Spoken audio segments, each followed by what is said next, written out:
There were plenty of frequent flyer miles to go around for Avery Johnson in Kansas State this past week. After an 8,000-mile round trip to Dublin and a narrow loss to Iowa State, 50,000 strong are ready to do their part to make sure the Wildcats don't have to worry about any type of jet lag tonight. Primetime football from Manhattan next. You're watching the Big 12 Conference on ESPN. A Saturday night party with plenty of royal purple inside Bill Snyder Family Stadium as Kansas State gets ready to tangle with North Dakota, the first meeting between these two programs. And a pleasant good evening. Sean Kinney alongside former Kansas State offensive tackle, Super Bowl champion Barrett Brooks. So great to have you with us. Barrett, this has been a challenging week for K-State as they try to get back into some type of regular routine. They've had to change up their schedules to accommodate some tired bodies. Absolutely, but one thing I'm not going to worry about is their body. I'm sure Coach Kleiman made sure that they laid off a little bit, but the big thing they need to worry about mentally, are they ready to play this game this week? High expectations, year two at the starting quarterback position for Avery Johnson.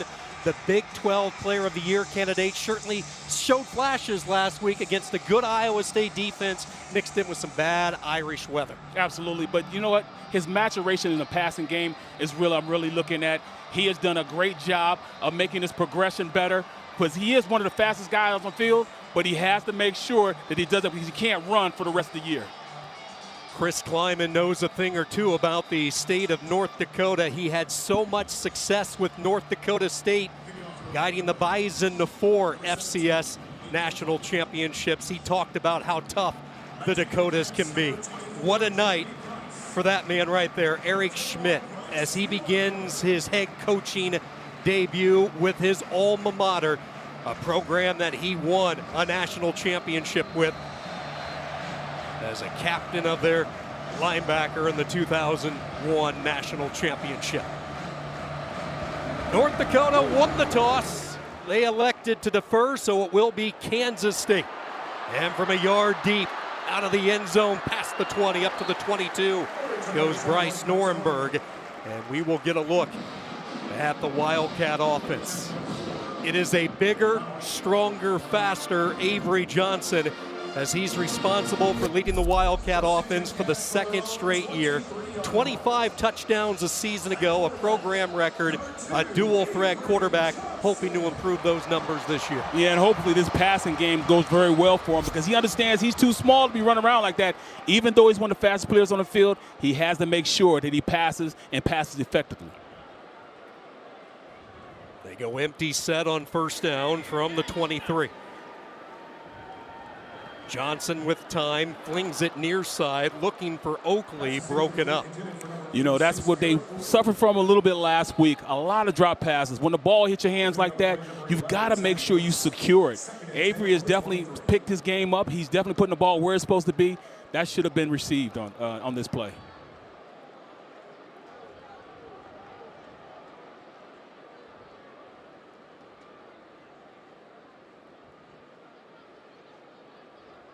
Joe Jackson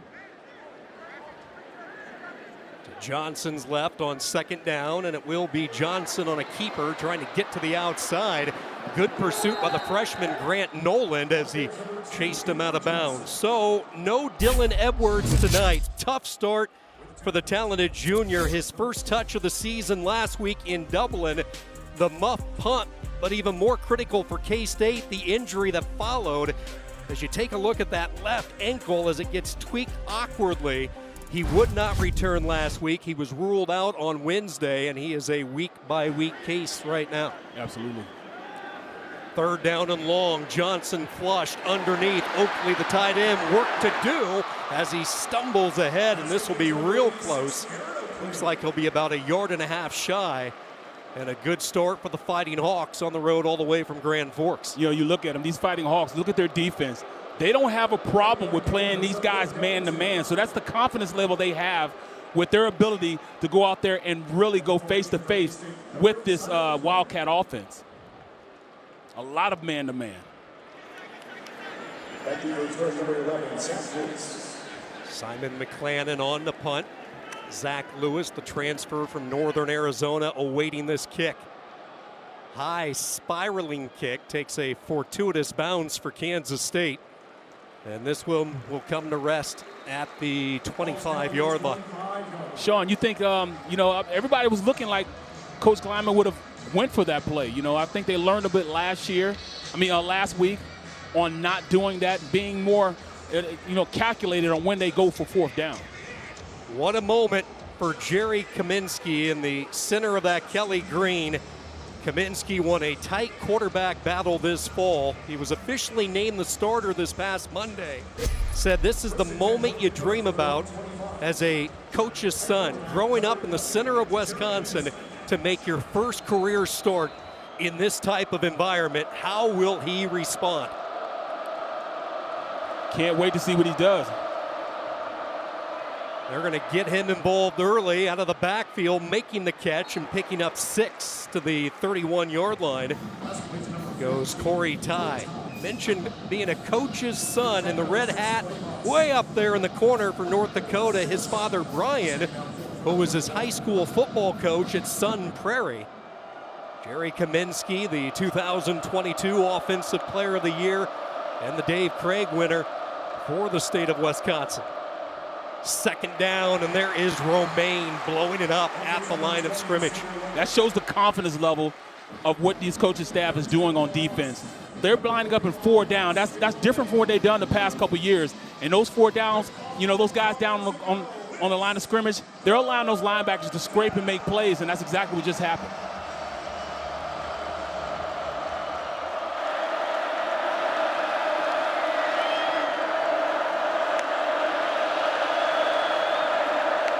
Trips to the right, they rush 4, a little stop pattern is caught, but shy of the first down.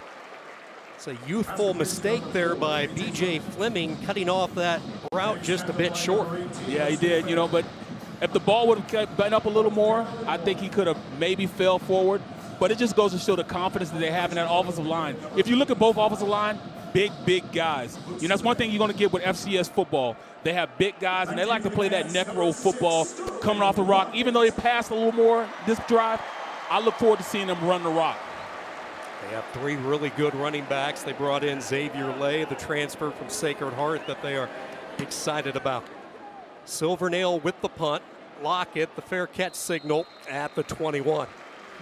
Each team has had it once. Both defenses shining early on an overcast Saturday night from Manhattan.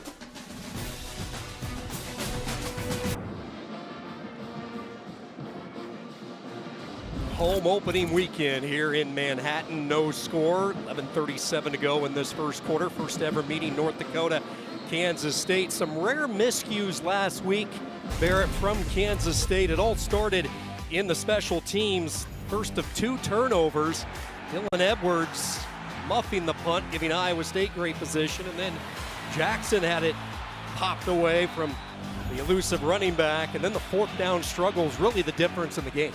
And this is not a real K-State trait. Kleiman is one of those guys, he wants to be fundamentally sound. And fundamentals are taking care of the football. So they understand that they have to make sure that they do that this game. Conversely, Iowa State converting on their 4th downs. The Cyclones were 3 for 3 in Dublin. Second offensive series for Avery Johnson in this K-State offense, and he gets rid of it quickly. Jace Brown holds it in. Brown pushed out of bounds at the 27, a gain of 6. Johnny Wiltshire with the coverage. Now, they got a simple out.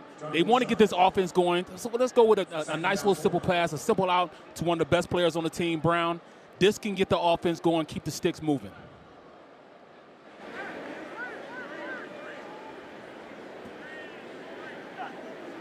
See a lot of heavy tight end packages. Hit as he threw it.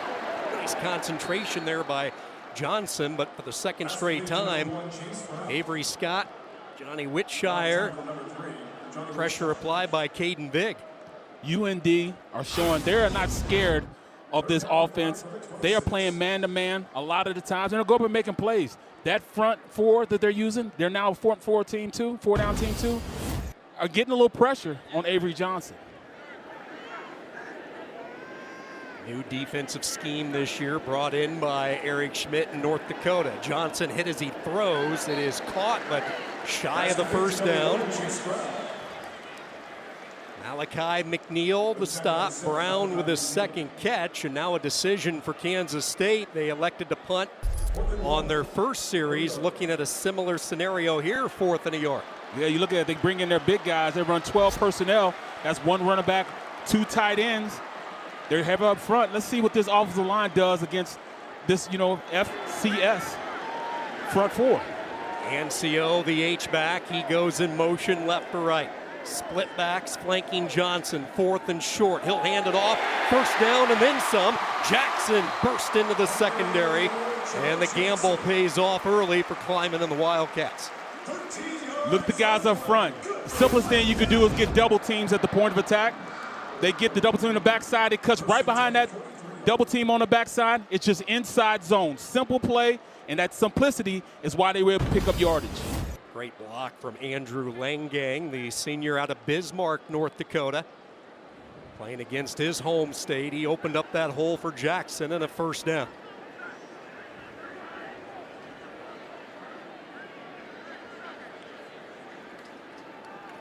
Johnson with time throws. Again, that cushion being given as they respect the speed of Brown. They work on the freshman Grant Noland. One thing about the Dakotas, especially the Missouri Valley Football Conference for North Dakota, usually they're the bigger teams, but take a look at this comparison. A smaller defensive front line this year for the Fighting Hawks. Yeah, you over 50 pounds they're giving away up front. But I tell you what, that defensive line of North Dakota, they're not being pushed around much at all.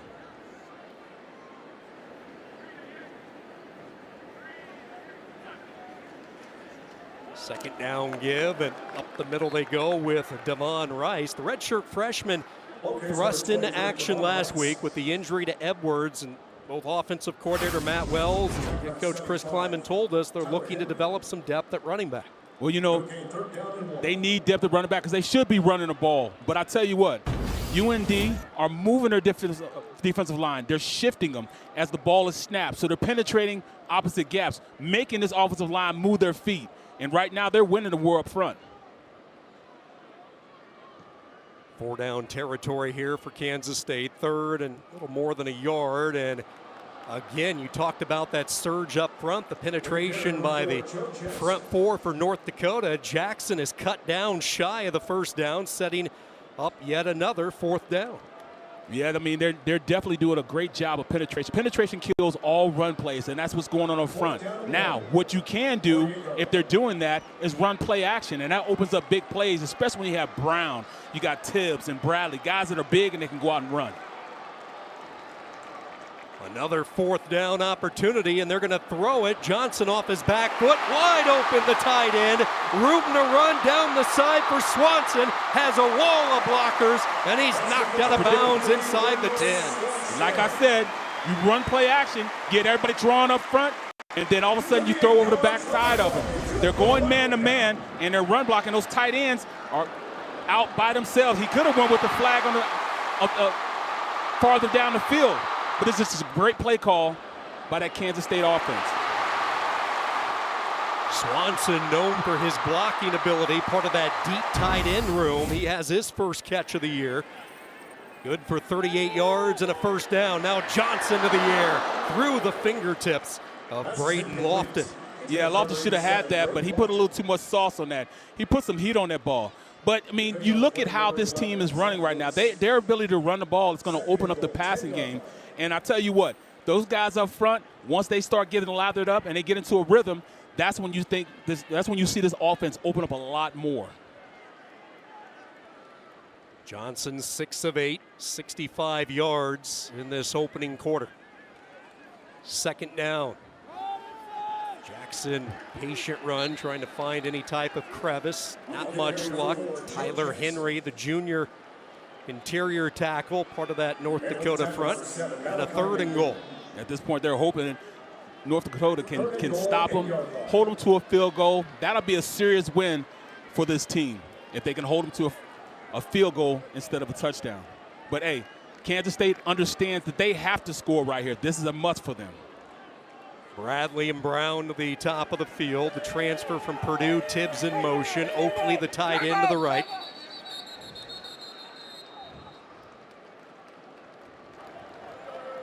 First charge time out of the half, North Dakota. North Dakota, opportunity to make an early statement. 3rd and goal when we come back to Manhattan. On this drive for Avery Johnson. He's put Kansas State in position. 6 of 7 on this drive, 65 yards. The big one was the 4th down throw, running catch to his tight end, Will Swanson. What do you like here, Barrett, on 3rd and goal? You know, I would definitely run the ball on this play. I'd make the big guys up front earn their money. At this point, they need to move this smaller defensive line around a little bit. 7 up on the line of scrimmage for the Fighting Hawks. Johnson checking over toward the sideline, and his offensive coordinator, Matt Wells. See if the Hawks come. They do. Pressure up the middle. Johnson trying to elude, in trouble, and he is swallowed up. Flag flies. Johnson sacked back at the 13. I'll tell you what, UND is playing great defense. They trust the guys on the outside to go out there and cover their running, their tight ends, and their wide receivers one-on-one, making Johnson throw tight passes. There is no foul on the play for a face mask. The defender had a hold of the hair. It's 4th down. The defender had a hold of the hair. That's what happens, you know.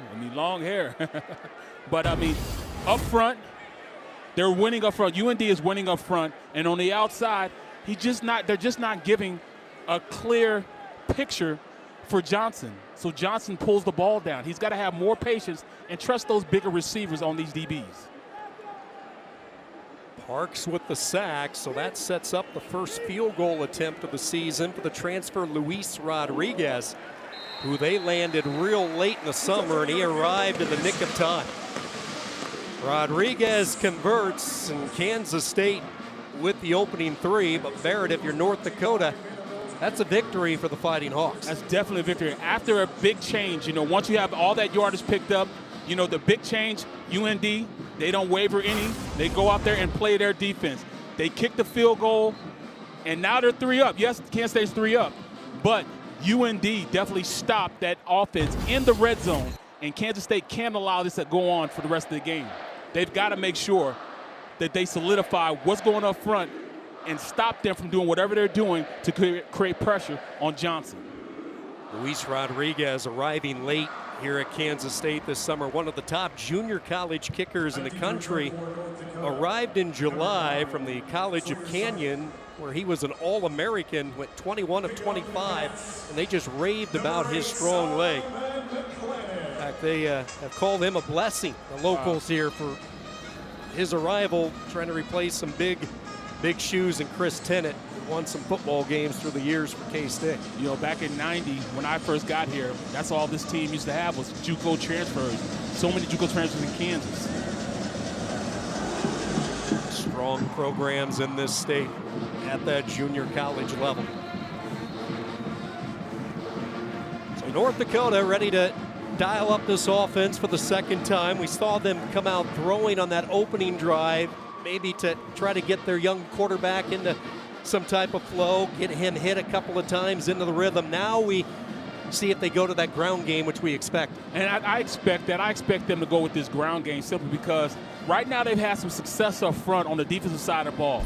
Now they're going to go with, what really makes them tick, and that offensive line is what makes them tick. Big guys up front, moving guys around, and, there's not much size difference between Kansas State's defensive line.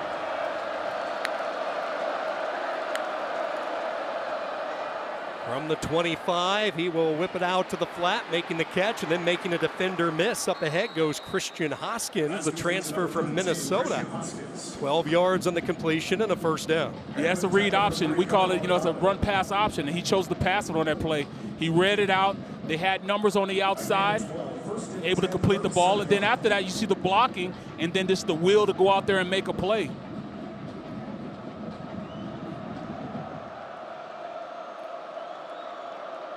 Travis Bates, a late substitution as he gets into position. K-State with some confusion defensively.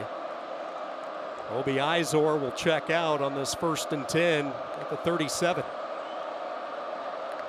Kaminsky looking over a 4-man front, double move, floats it out downfield. Good coverage. Mayshawn Rich. You look at it, at this point, Kansas State showing a little moxie on the outside, going one-on-one on the outside. It was great coverage. With him stride for stride. He should have looked back and turned around for the ball, but the receiver didn't see the ball either. So that's great coverage on the outside, man-to-man. A lot of youth for Kansas State at the 2 corner positions with both McIntosh and Rich. A pair of sophomores. Again, that RPO, they get it out in space. 1st down and then some. And a touchdown saving tackle made, but not before getting all the way inside the 35 to the 32 goes Xavier Lay, the scat back who they brought in to do just this. Yeah, we've seen at this point the lack of coverage on the outside when it comes to running backs and tight ends, especially last week when the tight ends had some big games versus this defense. 27 yards to Lay, who spent his first 4 years on the East Coast with Sacred Heart, coming off his best season last year, rushing for over 500 yards. Now the bag of tricks on the end around. Corey Ty to the 10, makes the defender miss, and is corralled inside the 1. 1st and goal, North Dakota reaching into the bag of tricks. Great run on this. You got the sweep. They run a reverse, get the ball to one of the guys, and then you look at it, they have the numbers on the backside. They're going man-to-man, and then the man-to-man defender had 15, got mixed up in the wash, which allowed them to have a big play going down. Now they're in the red zone, right up against the line of scrimmage, against the end zone. See if those big guys up front take control of the game. Again, late personnel changes for Kansas State. They are allowed to get those substitutions in as North Dakota initiated the change. They bring in the extra tight end, up the middle, over the top, ball 3. North Dakota pouncing on it for the touchdown. That's just outworking a Kansas State defense. Zebarth lost it as he went airborne, recovered by Kaminsky. How about that for your first rushing touchdown as a starter? Not as they scripted it.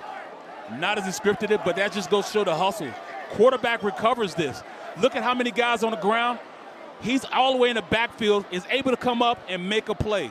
Great play by Kaminsky. That's why he's starting this week. They can be led by this guy because he's working his butt off to make sure that he's the best version of himself, and he hustles the way he hustles. 75-yard drive. A little more than 2.5 minutes off the clock. Chunk plays. The end around. Proud Papa right there with Brian. Yeah, he said, we used to run that play back home in Wisconsin. Zebarth the fumble. Kaminsky opportunistic. North Dakota believing on the road.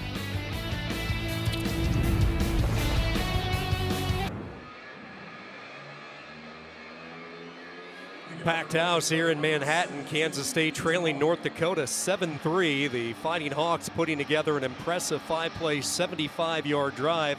Isaac Frichte, one of the holdovers that Eric Schmidt kept, the offensive coordinator from a year ago.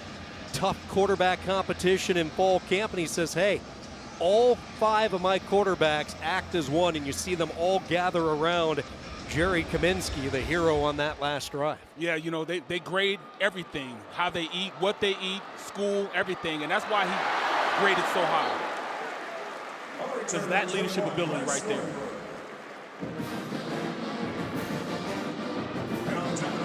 We just had that's a good return. What do they do now? If you look at the sideline, Kansas State sidelines look a little flat, Sean. Johnson.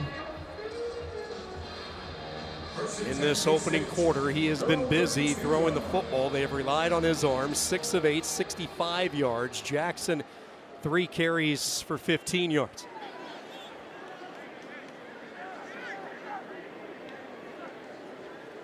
From the 32, Johnson on the move, throws dangerous pass, nearly jumping the lane, getting his hand on it. Johnny Wiltshire, who's been active in this opening quarter. Absolutely. You know, he's showing no fear.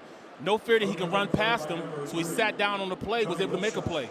This is where I want to see. Can Johnson get this team going again? You look at the opposite side. Kaminsky has his guys going, has his troops going. It's now Johnson's job to get his team going.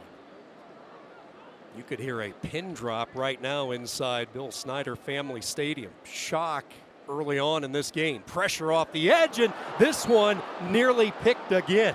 Grady Kinch came in from his in position, untouched. Then Zach Lewis had that go right through his arms. That's what we can have. You know, we've got to make sure that he stays in a position where he's not going to be getting hit.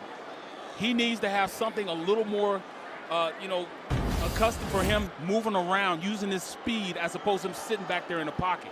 Kent showed some of his speed, rushing off the edge. 3rd down and 10.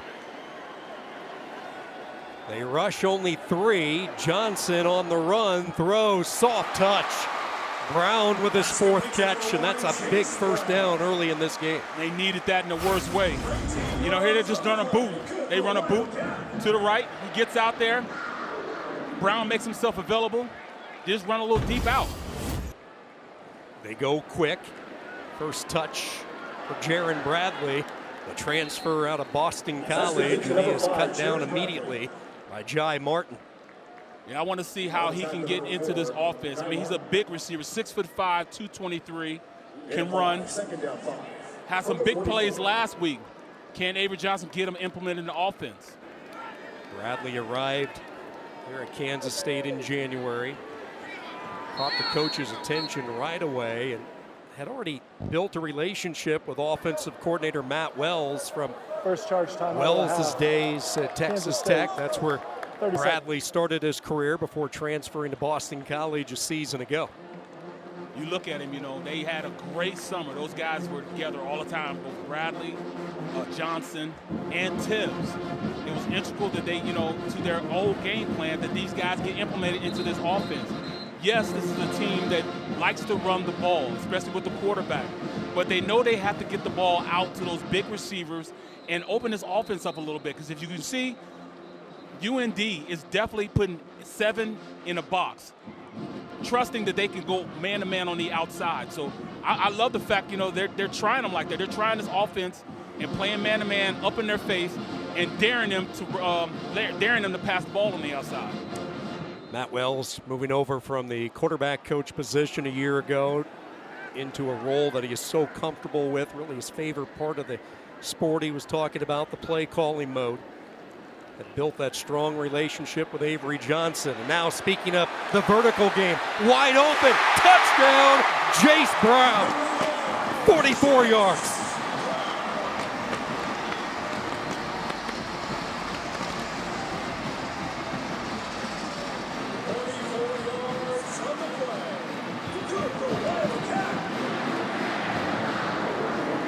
Great pass play right here. I mean, I love how they allowed the play to develop.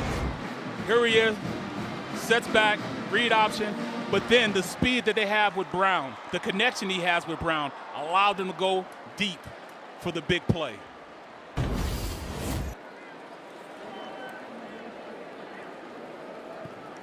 Kansas State responds. Quick scoring strike for the Wildcats. You see that, Sean? I mean, yes, you know, you have confidence on the guys on the outside, but, you know, Brown is one of the faster players, you know, and he has probably the best connection out of all the receivers with Avery. So which allowed them to sit back. You give Avery Johnson time, he can pick you apart, and it just showed it just then. Ran a little shake route on the outside, beat the man-to-man coverage for 6. Couple of near misses for North Dakota on that last drive, and this is the one Zach Lewis would love to get back. Yeah, you look at it, you know, it's a little out route. He was hit hard, which allowed him not to follow through with the pass. You got to make those plays on the outside. You know, that was definitely a play in which North Dakota should have used that as another momentum breaker and get it going the opposite direction. So what's Johnson do after that missed opportunity? Comes back with a beautiful throw on 3rd and long to Brown, and then the touchdown strike to his favorite target, Jace Brown. Just blowing up on the scene a year ago, his first year as a starter in Manhattan. Really the lone returning threat from that receiving corps from a year ago, and he has helped this year to take some of the attention off him with Bradley and Tibbs. Absolutely, and he's so fast and able to get, he's a big frame, and he has reliable hands, and I think that's the biggest thing that this K-State offense is dealing with. The mere fact that they don't catch everything that's thrown to them. I've seen just in this game alone 2 or 3 drops already, and we haven't even made it out of the first quarter. They have to solidify these catches and become more of a 2nd and 5 team as opposed to always being 2nd and 3rd and 10.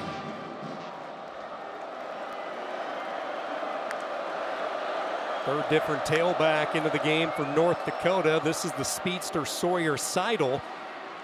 Seidel wrapped up. Open field tackle by Justice Clements.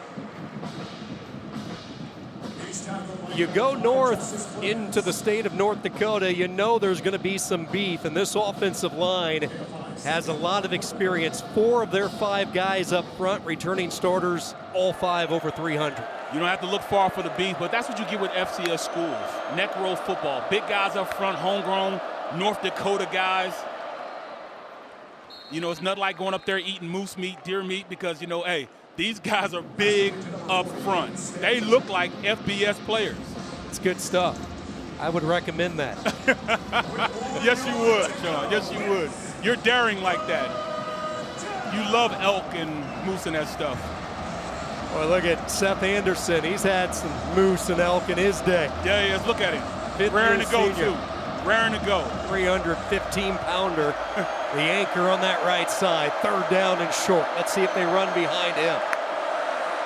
Z Barth, the short yardage back in the game. He gets the call. They try to run behind Anderson. Kansas State does a good job. Austin Romaine fighting his way through, and he's going to be just short. I love this. This is what we call double eagle. They cover the center and both guards up with big tackles, and then on the outside they have linebacker rush ends on the outside, and they just allow those guys up front to get penetration up the field. That's great by that defensive line, getting penetration on the offensive line. Penetration always kills run plays. North Dakota does not have to snap it here. You see the differential. We'll see if they do snap it on 4th and less than a yard. Would be really shocked if he did. They're going to let this clock wind down in a thoroughly entertaining first quarter on a Saturday night here at Kansas State. Starting to steal a little life in this K-State team. When I looked, toward the middle of the quarter, it was a point where these guys weren't even amped up. They're starting to get amped up now. Love the fact that K-State has started to turn the corner against this team. Alongside Barrett Brooks, Sean Kinney back with you from Manhattan. North Dakota had the quarter break to think it over. Do they go for it, take an extreme gamble early in this football game? And they say no. We're going to send out the punting unit. So Silvernail out there for the Fighting Hawks. 4th and less than a yard. Do you like this for North Dakota? I absolutely like this. You don't want to put your team, you're going, force for force up front and playing great against an FBS team. They no longer look at Kansas State as the big dogs. They feel as though they're the big dogs. They've taken all the emotion out of this stadium. It's so quiet in here right now. So I think that, it was smart by him to go ahead and punt it. And let's start up. This defense has played well and match up man-to-man and go on from there.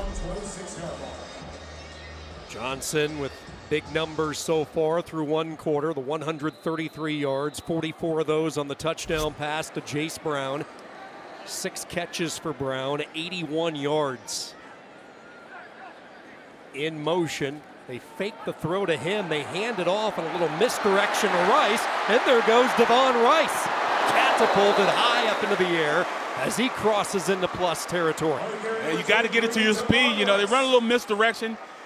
Get guys running around everywhere. They have the jet motion going across it, getting the eyes of the defense. Great play by them to call. 27 yards, Rice. That time they used Brown as the decoy. Johnson steps up, slings it, and it's knocked away. Zone coverage there by North Dakota and getting a hand on it. That's 3 times this half that he's thrown a pass that the defense has been privileged to. He's got to make sure that, he reads things and sees things more clearly. The zone, I think, at this point is really hurting him a little bit because he can't see guys that may be falling back into the passing lanes. Wiltshire getting his hands on that last throw by Johnson. 2nd down and 10, opening drive of the 2nd quarter. Set up the screen, getting rid of it quickly. Tibbs tackled immediately by McNeil, the 2-year captain. That's one play, is a great play for this offense because it's like a long handoff, getting it to one of your players, get it to your weapons. And that's stressed that throughout our conversation with their offense yesterday. Get the ball to your weapons and go from there. That was Adonis Moise, good-looking freshman on that last reception. Moise with his first career catch, the true freshman. Part of a strong youth movement for K-State. That time, quarterback, receiver not on the same page as he misfires, looking for tips. And a 4th down. Yeah, that's definitely a miscommunication up front. Tibbs thinking he's running a dig and a comeback. And then I think, on the outside, I think Avery thought he's going to run it out on the play. Back to your return is North Dakota. Number 11, Zach Lewis. Clannon on the punt for the 2nd time tonight. Lewis standing inside his 10.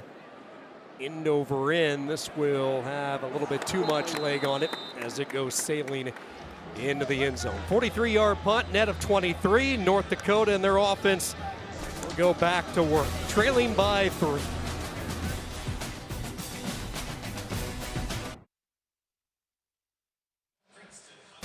Our stellar Labor Day weekend college football lineup rolls on tomorrow. 13th ranked South Carolina, their tremendous receiving core, ready to host Virginia Tech, 3 Eastern on ESPN. Then at 7:30 over on ABC, the top 10 matchup between Notre Dame and Miami. And Monday night, it's Bill Belichick's college debut.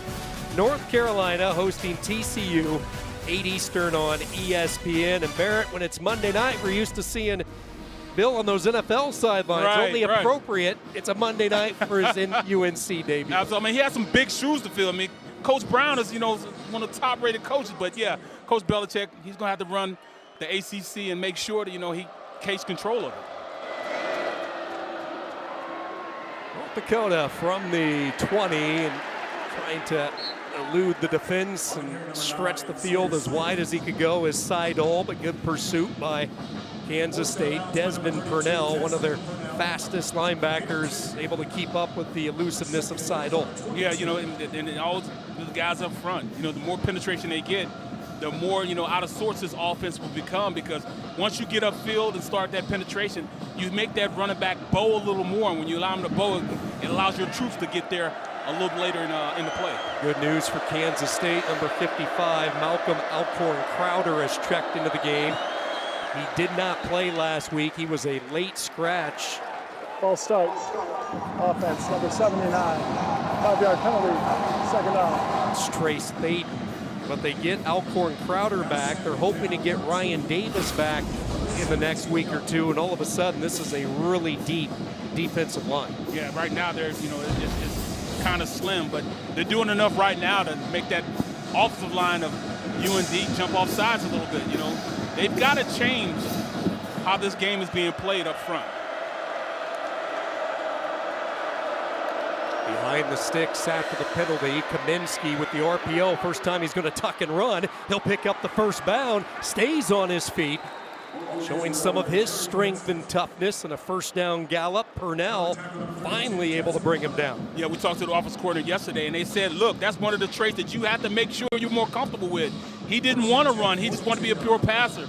Well, he just showed he has some wheels and some toughness.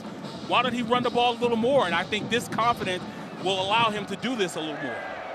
25 yards in the run by Kaminsky has been impressive in this first half. Steps up, lobs, and a diving catch is made. Demonatanek able to haul it in, the Canadian. Out of Clarkson with his first catch. Look at Kaminsky. I mean, he's keeping his eyes down the field. He's making sure he's moving in the pocket well, and he's just trusting the guys on the outside to make a play. His confidence level, that's the reason why he's starting. There's a lot of experience on the sideline right now, and he's the guy that they chose to be the starter. Spreading the ball around as well. You see this pre-snap movement by North Dakota. They swing it out, lay. This is a guy you want to wrap up. So dangerous in open space. Daniel Cobbs did a good job getting the arms lassoed around and then help arrive. Very elusive, very, very elusive runner. You give him the ball, they want to get it to him out in space to make that defender make a decision. Right now, the defense won that play. Great job coming up and stopping him.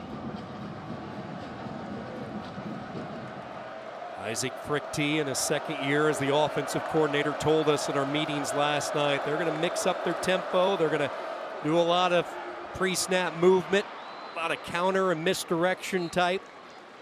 Try to hit these linebackers and really put a lot of pressure on this linebacking core. And that's what it does. When you do misdirection, when you do sweeps, when you get the ball going one way and then come back around, it gets them out of sorts. Watch the linebackers. They're reading. All of a sudden, bam, from the outside, here it comes. So you can't just leave your assignment. Defensive ends have to make sure they stay at home, and you can't pursue as fast as you really want to.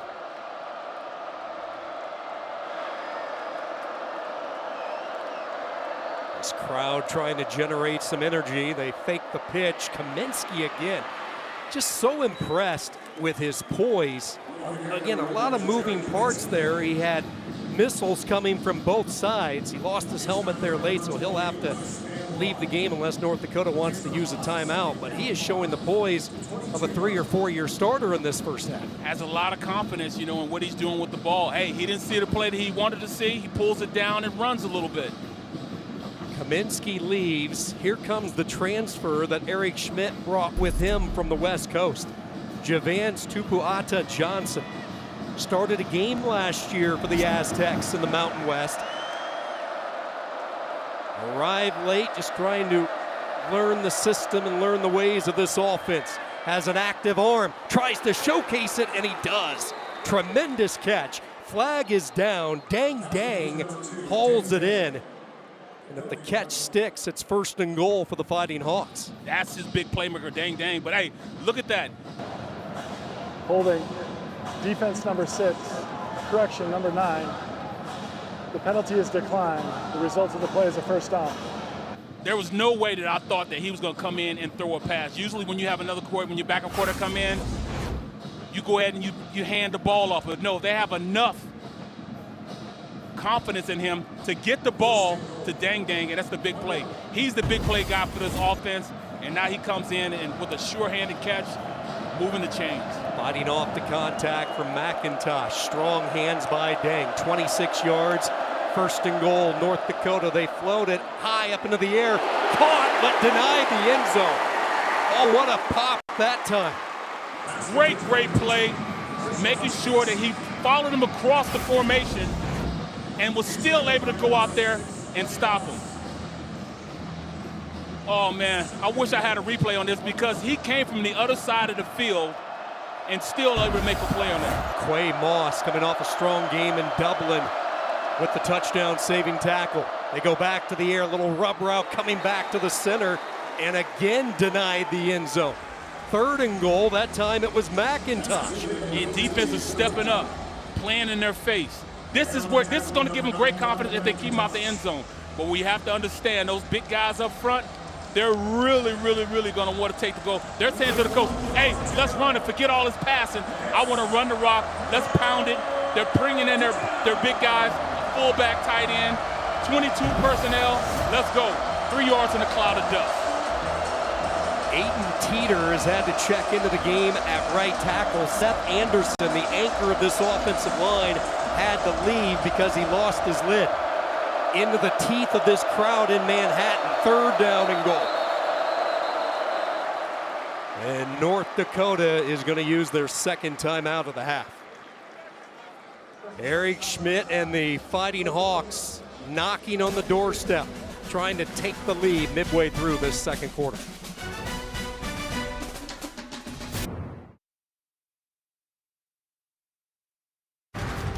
college football playoff begins December 19th and concludes with the national championship January 19th on ESPN. A lot can happen before January 19th, the start of the college football season, and the fight that North Dakota is putting up on the road. They have balanced it up. 9 rushing attempts, 78 yards through the air. Kaminsky has been effective. Now the question becomes, can they pick up this final yard to cap off a long scoring opportunity, the 10th play of the drive for North Dakota? That's up to the guys up front, who's going to impose their will. They're going to cover everybody they can cover. Everybody's going to be in the box. Look for Dang Dang on the pass play. They go pistol, lay behind Kaminsky. It will be Kaminsky after the fake, diving ahead for the touchdown. 10 plays, 80 yards. Jerry Kaminsky in his first career start with his second touchdown of the night. This one more conventional. Man, you look at it. I love this play call. You have a running back in. Instead, give it to running back. Use him as a blocker going forward, and you run right up behind him. Comfortable with having the ball, handling the ball inside against those defensive linemen. Kaminsky for the score. That's 2 touchdowns by him today.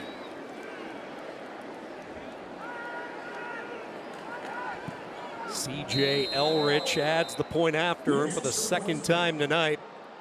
North Dakota goes out in front. A 10-play, 80-yard drive. Kaminsky, he's been the show. He's not shying away from the spotlight tonight. His second rushing touchdown.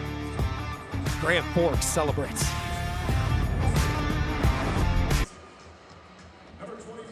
Jerry Kaminsky with the 1-yard touchdown run. North Dakota back out in front, 14-10. Kaminsky in his first career start. Again, the word poised will just continue to pop into the vocabulary. 9 of 10 throwing the football, 78 yards. But it's been his control of the offense which has stood out to me. Leading those men, leading that sideline. There's no doubt that this is his team. Yard deep. Norenberg ran into his own man. Ball popped free. North Dakota's on top of it. Friendly fire for Norenberg. The ball up into the air, recovered by North Dakota. My goodness. We spoke about this in the break, how North Dakota has allowed this game to become very, very, very muddy, very, very murky. This UND team says, all right, we are belonging here, and we are going to win this game. That's their mentality right now. And until Kansas State steps up, it will continue to go this way. The blocker, Wittenberg, was driven right into the path of Bryce Norenberg. Still no excuses. Still should have the ball, that just happens. And now North Dakota will try to keep the foot on the gas. They start this inside the K-State red zone from the 19. Sean, I need a little more enthusiasm out of the K-State defense. 7:41 to go in this opening half. Kaminsky looking left all the way, wants that double move. 50-50 ball knocked away. Rich had the coverage. Great coverage on the outside. Turn around just in time. Tried to high point the ball. You need big plays like that. Can this defense do it, Look, Kaminsky goes out there. He throws a pretty good pass with pressure in his face, getting hit. Double move with the double move. Great play on the outside by both the receiver and the DB. The receiver stopping the catch, and the DB almost making an interception. Romaine applied the hit. Second down, pocket collapsing. Down goes Kaminsky. Ball free, Kansas State on top of it. There is a crowd here. The fans are here. Kansas State is here. They needed this right here. Quick change. Go out there and make a play. The defense stepping up. Now it's up to Johnson to go out there and keep things going. Great rush up front. One-on-one. Able to shed the block. Gets out. That's a good old-fashioned TE stunt. Tight end gets up the field. Linebacker goes around the corner. Rush end goes around the corner. Great play. creating a turnover. This defense needed that. They needed something to get them going. They came out flat. This will probably get them going in a way that they can go out and start making plays for the rest of the game. Cody Stufflebeam, one of 8 super seniors on the Kansas State roster, with the hit. And then Toby Osasanmi able to recover it. And now they're going to go upstairs to take another look. You see our referee. It's a Big 12 conference officiating crew. Tim Rich, our referee, the replay official tonight, Mark Larson, and they're going to take another look to see if Kaminsky's arm was going forward. Let's see if he's in that throwing motion as Stufflebeam put on the hit. It looked like he tried to bring it back into his body.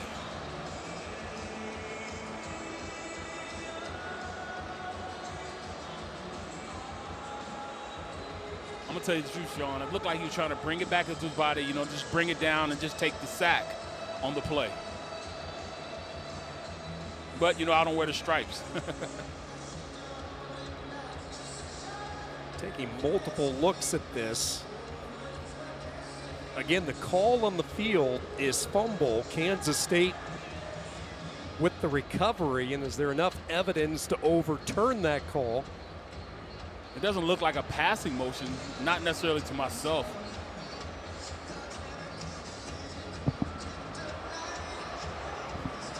The big call nonetheless. Let's After listen review, in. the ruling on the field is upheld. First down, Kansas State. So the defense delivers after the special teams mistake. Same thing happened last week versus Iowa State. The first time they get a punt, it's a punt muff, they fumble it, turn back around, defense bows up, and then creates a turnover. And if you're North Dakota, a missed opportunity. You're looking for the upset on the road. Have to take advantage of those opportunities when they present themselves. So now their defense back to work.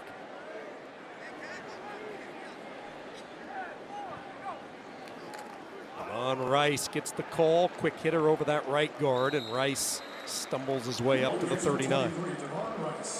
If I'm a play caller, and I'm an offensive lineman, so of course I want to run the ball, but this is what they need to do. Keep it simple. We call it KISS. Keep it simple, stupid. They just run inside zone there and pick up 5 yards. Now, second and 5 as opposed to 2nd and 10. To me, 2 plus 2 equals 4. So at this point, they need to do the same thing. Brown, who had a big first quarter, looking for his first touch in the second quarter. Johnson looking his direction. He'll use his speed. Little shovel up ahead to the tight end. Will Swanson with his second catch of the night. That will move the sticks and a first down. Johnny Wiltshire, another tackle.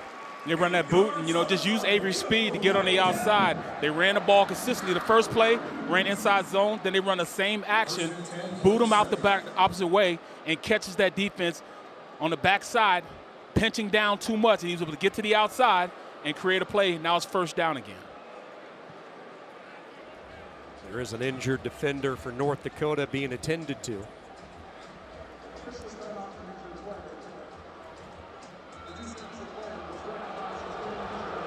Johnny Wiltshire was the injured Fighting Hawk as we go back to the last play and the creativity of Johnson.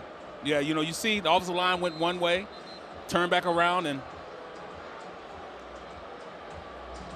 able to get the first down, but that's just a great play. Come up and make the tackle. He just paid for it. Shoulder went into the block, into the tackle. It's a tough and aggressive sport.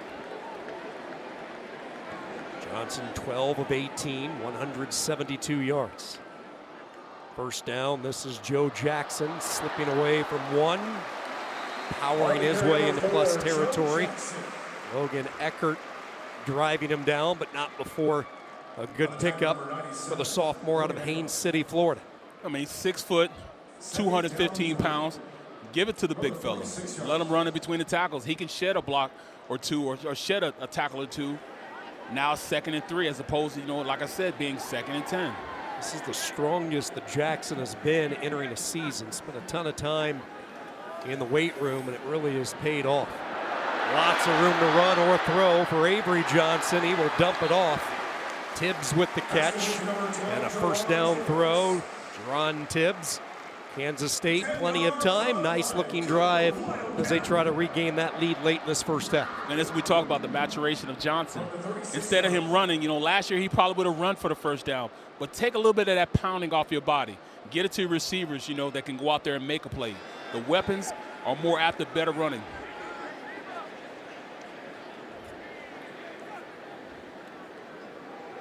They run the end around. This is Moise.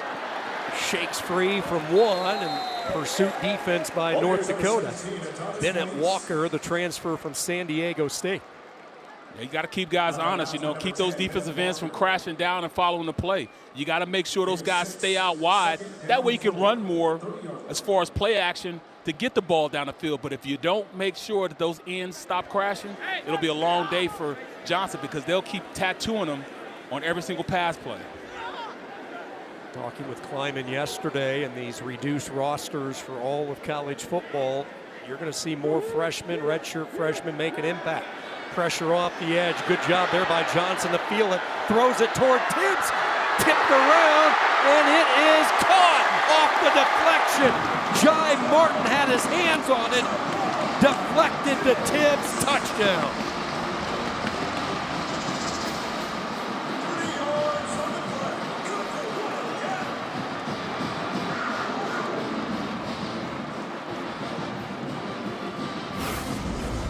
Love this play. Look, turns around, gets the play fake. They give him a little time. He gets out the pocket, but then he throws it down.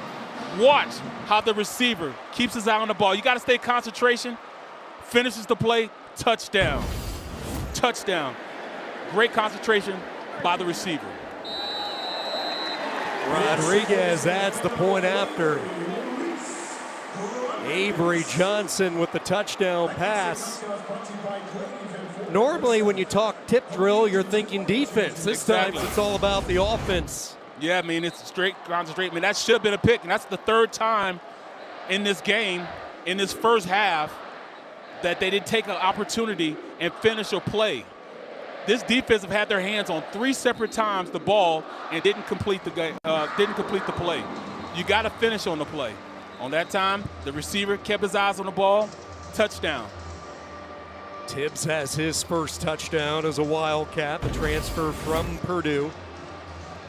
Spent 2 years in the Big Ten with the Boilermakers, 25 catches last year, a couple of touchdowns. Had a wonderful spring. He was one of those receivers who really stepped out this spring, tried to build a bond with Avery Johnson, and 4 catches last week against Iowa State, a couple of catches in this first half, and now his first touchdown.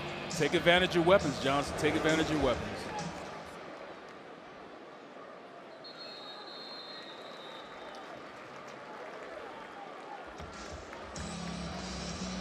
Avery Johnson, he has been flinging the ball in this first half. And after his defense came away with a huge turnover, Johnson made North Dakota pay. You look at it, it's simple with the answer to the quiz. You run the ball and it opens up everything else. If you steady pass in every single play, it gives that defense a shot of going out and making a play. So it's better to run the ball, impose your will, and then turn around and throw the ball over the top. It makes things just easier with the play action as opposed to just step back and drop back and throwing the ball every single play.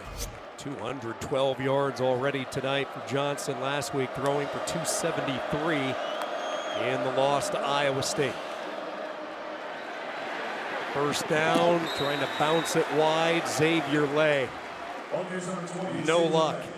Look at the guys up front. As you're watching this game, watch the guys. When they cover the center and both guards with big defensive linemen, they're able to get up the field and stop all the misdirection and running plays that this North Dakota offense are trying to run. Those guys up front are imposing their wills, which is allowing them to go out and make plays. Seumalo, one of the interior tackles for Kansas State, second down and 12. Near side throw, and this one's dropped. B.J. Fleming. Clemens was in the vicinity, and a 3rd and 12. Yeah, both guys out there hand checking each other on the outside. You could have called pass interference on either one of those guys, but it's a physical play out there. These have been the situations, for the most part, North Dakota has avoided in this first half, getting behind schedule. Now this crowd becomes an impact, 3rd and long.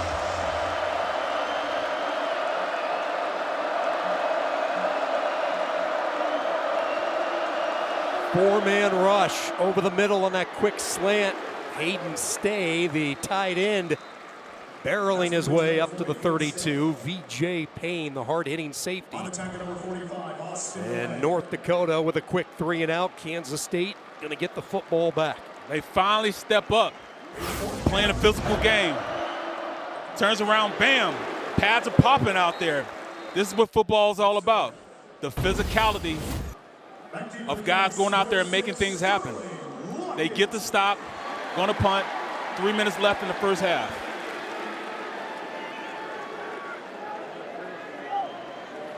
Pressure up the middle, and Silvernail just did get the kick away.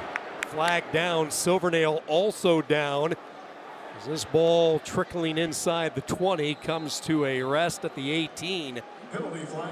Contact with the punter, Silvernail, a 50-yard punt right now. Running to the kicker, receiving team number 1.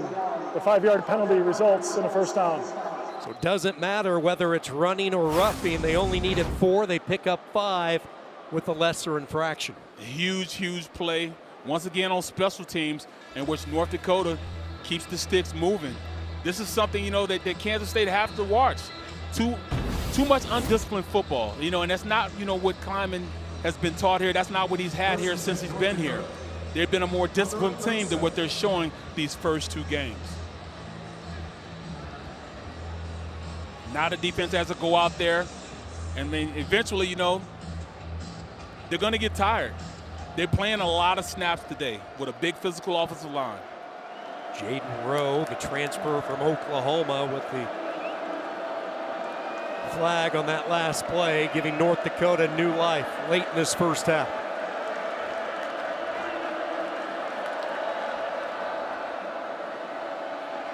Kaminsky rolling right, flush, flag thrown, vicinity of a hold.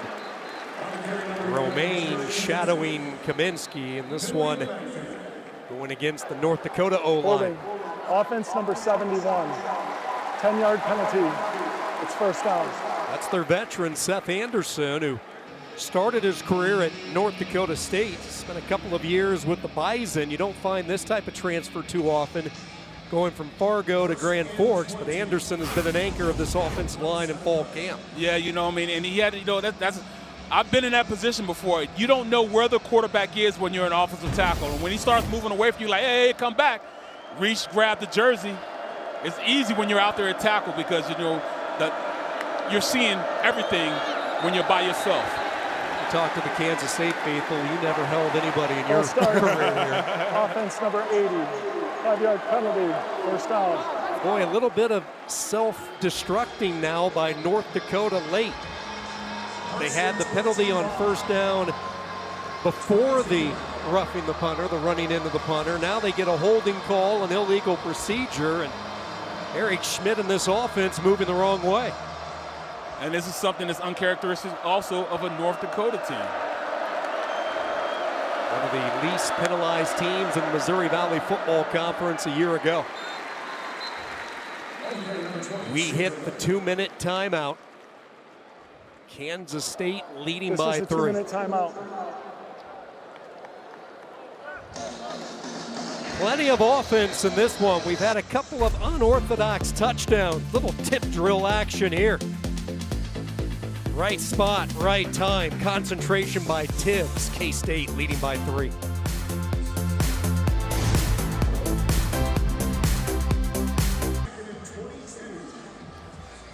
Isaac Frichte, the second-year offensive coordinator for North Dakota, has watched his offense put up 173 yards, putting up a fight on the road against a top 25 opponent in Kansas State. Kaminsky with some room. He will loft it downfield, and it is caught in stride Soft touch to Caden Dennis, senior from Kansas City.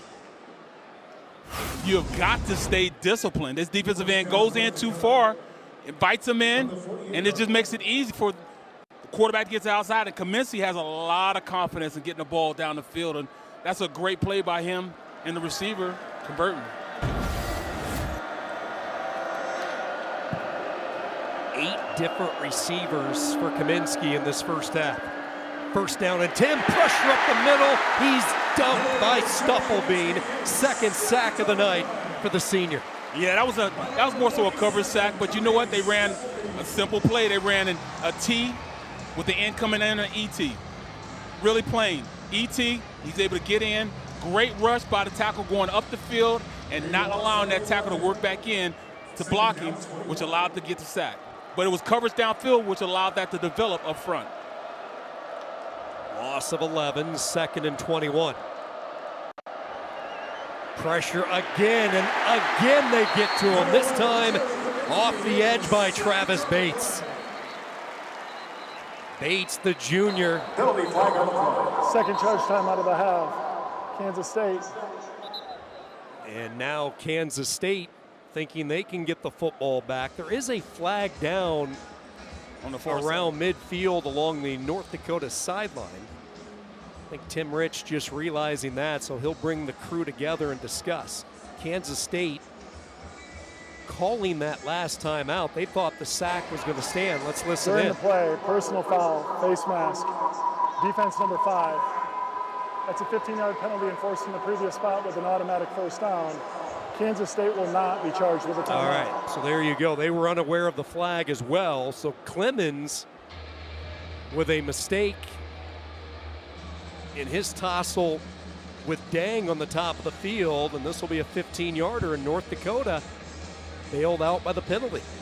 You know, it's the second week in a row that Coach Kleiman's team has been undisciplined on their approach to the game. It's the little things which are allowing this team to really, make a difference on the other side of the ball. North Dakota has shown more moxie and not done as much as far as, turnovers and things of that nature. But when you look at it at the end of the day, it's the undisciplined play by Kansas State, which is allowing them to only be 3 points up in this game. You got man-to-man on the outside. Just do what you're purposed to do. Do what you've done all camp and allow yourself to go out there and make a play. First and 10 from the K-State 47. So the back-to-back sacks by Bates and Stufflebean for not following the unsportsmanlike conduct, and a first down at the 47. Zipping it through the hands, incomplete, looking for Dang. McIntosh, the coverage. Yeah, look at it, Kaminsky has a lot of moxie out there, but, he's just watching Dang right here the entire time, knowing it was go to it, and that's why the DB was able to come up and make a play. Plus, he put a little too much heat on it, wanting to get it there, and that's one of the things they talked about in his game, that he did too much. Throwing the ball too hard to receivers when he needs a little more touch. Yeah, he would be on lockdown with one specific target, did not check down on the others, and he would try to force the issue, which created some troubles for him in his early years. Second down and 10, inside a minute to go. Long throw across the field, the timing route. He was looking for Dennis. Yeah, both guys on the outside playing hand-to-hand combat. You could have called that either way. Holding by the defense, interference by the defense or interference by the offense. You got to push off with the offense, and you look at it, the corner just wasn't going to let him push him away. They've been pretty successful on third down. Jordan Allen, one of the rush-ins. Keep an eye on number 44, Osinsami. Couple of sacks last week. Rocco backed in Iowa State. Third down, they keep it on the ground. Nice jump cut there by Seidel, and he'll pick up the first down. A former hockey player turned football, showing that jump cut on the ice, how it translates to what it looks like on the gridiron. But once again, you look on us, Toby Osinsami, he just can't keep rushing down and allowing them to. Here's Dennis with the catch. This will be first down yardage inside the red zone. That's a terrific throw, a long throw across the field on the timing pattern, the out route by Caden Dennis. Yeah, even better out route, that he ran, and then, Kaminsky just getting the ball to him in stride. 18 yards on the completion. North Dakota still with a timeout. Xavier Lay flanking Kaminsky to his left, and now they go empty set as Lay goes to the slot. That late shift had Kansas State confused, so they're going to make sure everybody's on the same page. Kansas State. Sean, they had problems with this last week with lining up, and I think that's one of the things that UND made sure they took note of in the game last week. There was a lot of times where Kansas State was moving around and didn't quite know what to do or how to adjust to different formations. So, you can see UND definitely taking advantage of it on offense. And, at this point, 35 seconds left, Kansas State up by 3. I would call a timeout also just to make sure that they know who they have, how they need to do it, and execute the defense. Joe Klanderman, the defensive coordinator, he is part of Kleiman's original staff at North Dakota State, came with him from Fargo to Manhattan back in 2019. He was actually the linebacker coach. And Kleiman was the defensive coordinator for North Dakota State back in that time, all under Craig Bohl's direction. Yeah, he's one of those guys you could tell that he loves the game he's playing, and sometimes he's not playing with a full deck. He's crazier than most of the players. He loves being out there. He loves the game. He loves coaching the game. Always so fun to chat with him and the energy that he brings. Absolutely. First down and 10 from the 16, taking a shot back of the end zone, off the fingertips, incomplete. It's a great pass out there. Just led him just a little too far on the play. DeMontanek, the intended target. There's an injured lineman for North Dakota down.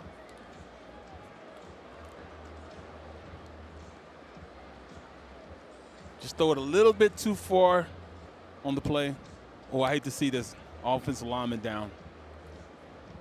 That's one thing when you play O-line, it's tough because you always have people falling around your legs, and that's one thing I was always conscious of. When the backside guy gets rolled up from the opposite side or from the back, it's really tough. Keep an eye on the right guard, number 51. It's Caleb Olson. And yeah, Barrett, you are spot on. He got rolled into. Just nothing you can do. You're in that helpless position. Absolutely, absolutely. I can remember playing when I was playing here and I was playing on the opposite sideline. We're playing against Colorado, and the same thing happened to me. I sprained my medial collateral, and it was tough. It's tough because somebody's always falling around your legs. You got 5 big guys, 5 really, really big guys battling, 3 or 4 other big guys, so it's tough. You look at this offensive line, and they really had to mature sooner than North Dakota was anticipating when they brought them in. They had some really good linemen in this program that transferred out to FBS schools, and Easton Kilty was one of those players. Started his career at North Dakota, transferred to Kansas State. But you look at Olson, gingerly makes his way off the field toward that North Dakota sideline. Olson, Anderson, Buxta at center, Beecher at left guard. These are all guys that maybe played a year before they were anticipating, but now they're starting to pay off those dividends and the labors of those growing pains they had at times a year ago. You play, get the experience, even though you at that point don't think that you're ready to play, but you get forced to play, then the maturation sets in and you guys play together from being thrown into fire. See how they respond without the captain, and a huge hole opens up untouched. Sawyer Seidel, touchdown, North Dakota. Great one-on-one blocks in the interior of that defensive line because everybody has their man by themselves. The center's covered, the guards are covered. They come off the ball, and when they come off the ball, they would push them all the way down, and the linebacker in the end, they don't get to their holes. They didn't allow the linebacker to get to his hole, so just ran straight through where somebody vacated. Touchdown. 16 yards on the touchdown run by Seidel.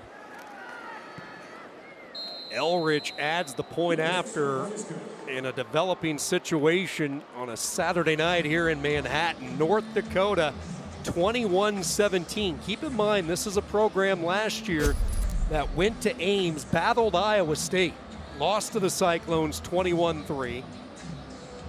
But in that game last year, they had a 23-play drive that ate up over 12 and a half minutes. And again, they're not going to surprise up, catch people off guard. They expect that from the Missouri Valley Football Conference, and they have showed up and have played a spirited first half with their new coach. Absolutely, man.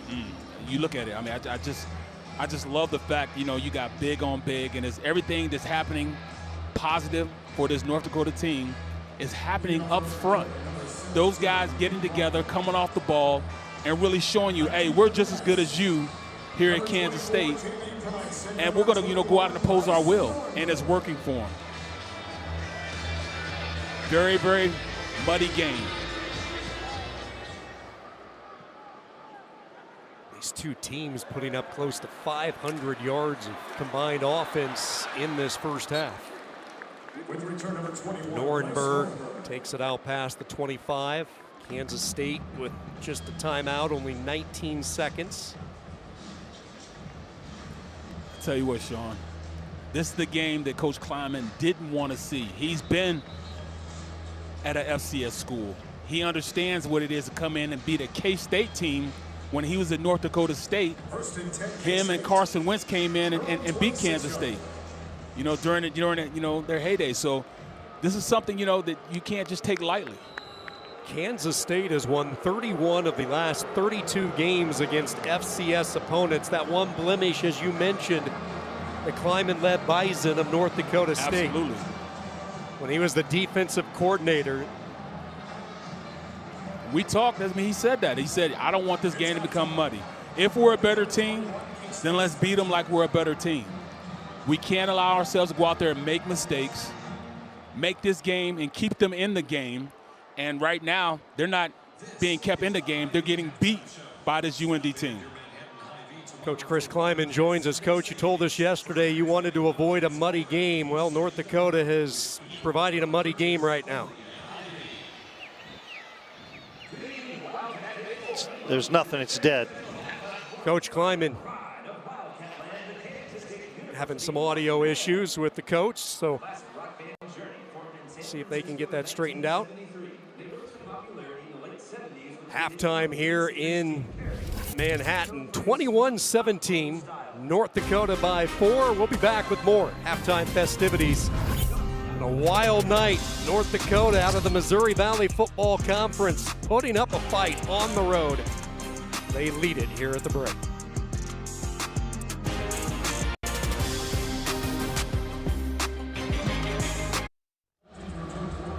$50,000 strong here inside Bill Snyder Family Stadium, and now they're ready to dial it up even more.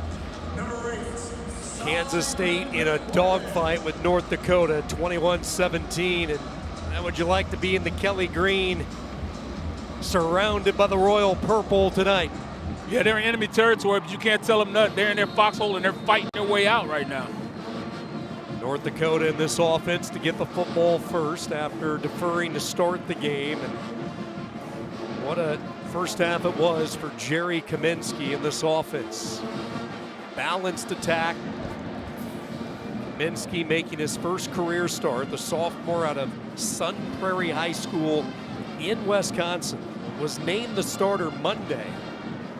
Won a tight battle, outdueling last year's starter Simon Rumfo and the transfer from San Diego State in Javance Tupuala Johnson. It's all about belief, and they believe in Kaminsky. They definitely believe in him.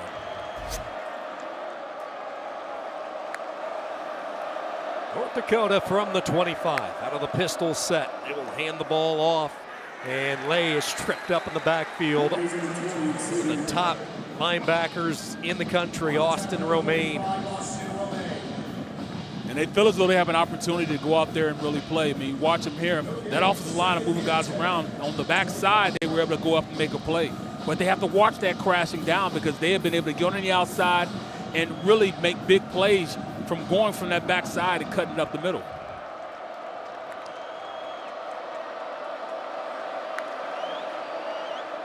Second down, back-to-back carries for Lay, and this time it was Payne coming up from his safety position.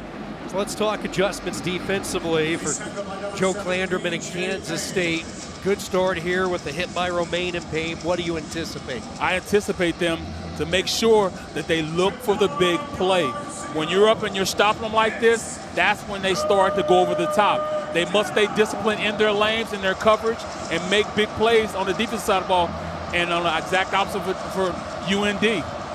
Make sure that they go out there and do what they've been doing, playing disciplined football. Third down, they rush 5, floating it far side, just beyond the reach. They were looking for Ty. Coverage on the play by Justice Clements. Now you look at it, I mean, watch the defense. I'm looking, and he was right there to make a play and hesitated for a second because he made sure everything was going around because he was scot-free and hit Kaminsky and really altered the throw on the play. Those are the little things you have to do. Base fundamental football. Lockett awaiting the punt at his 35. Kansas State trying to set up the return. A booming kick here by Silvernail. Lockett on the back pedal at the 20 with some space. 35-40, upended at the 43. It's a return of 23 yards on the 53-yard bomb, uncorked by Silvernail.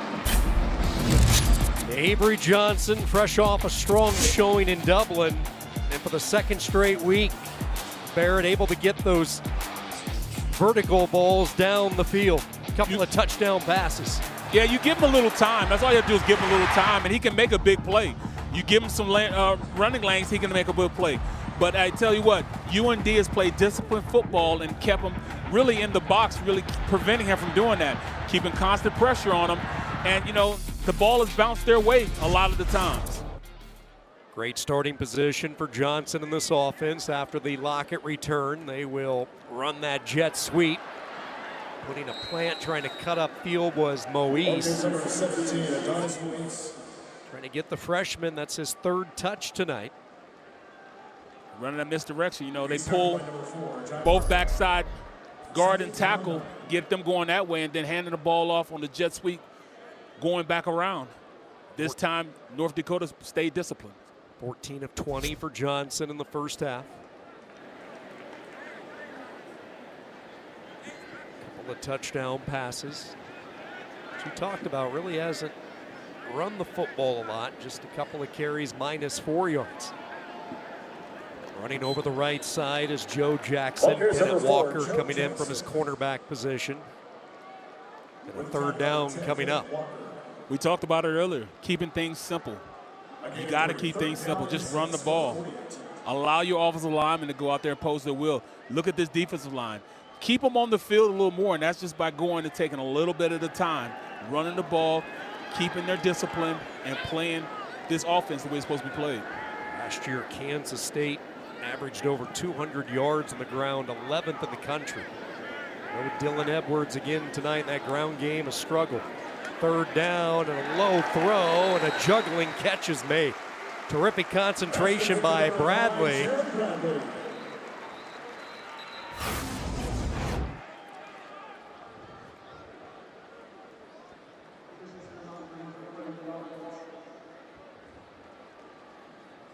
Throw and catch, keep this drive alive, and an injured Wildcat, and that's their transfer from Pitt, Terrence Enos.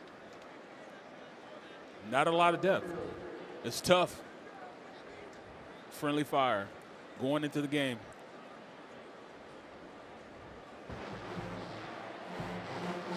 A lot of the success in Chris Kleiman's career came back in the state of North Dakota. His remarkable run, part of the dynasty for North Dakota State, guided the Bison to 4 national championships in 5 years before taking the job in Manhattan. Right now, his team trailing 4 to the other school in that great state, so rich in history of football, the North Dakota Fighting Hawks. You see his time in Fargo with the Bison. 69-6 against FCS teams in the 4 national championships. Good news for K-State. Terrence Enos was able to walk off on his own power, replaced out there by the freshman Gus Honkes as they go near sideline. Hawkins at right tackle. Barrett is a player talking to offensive coordinator Matt Wells and Coach Kleiman that they are really high on the redshirt freshman from Shawnee. Expect to get a lot of reps throughout the course of the year. Yeah, he was going to be in this game a lot, you know, and they have high hopes for him being a really good player for him. 2nd down and 7 over the right side. Good tackle there. Flying in was Jai Martin. You know, slow and steady wins the race. You know, I know this doesn't look like big-time football, but this is the type of football I love. You know, power football, you know, you in the front side, you double team, backside pull around and find you a gap to run through. That's what they're doing right now. Keep this going. Keep this defense on the field. Kansas State's offense, the defense has been on the field way too much. They need to keep the North Dakota defense out there a lot longer. Braden Moore is checked in as one of the rush-ins, one of the veterans of this North Dakota defense.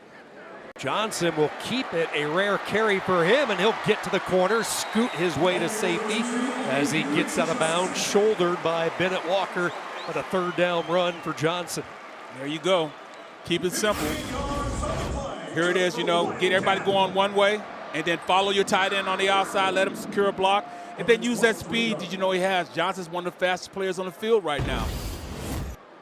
Have him use his legs a little bit to kind of open this game up a little bit. 15 yards on the run by Johnson. 1st down, Kansas State inching closer to the red zone. They fake the jet sweep. Johnson will take a shot. Lots of contact downfield.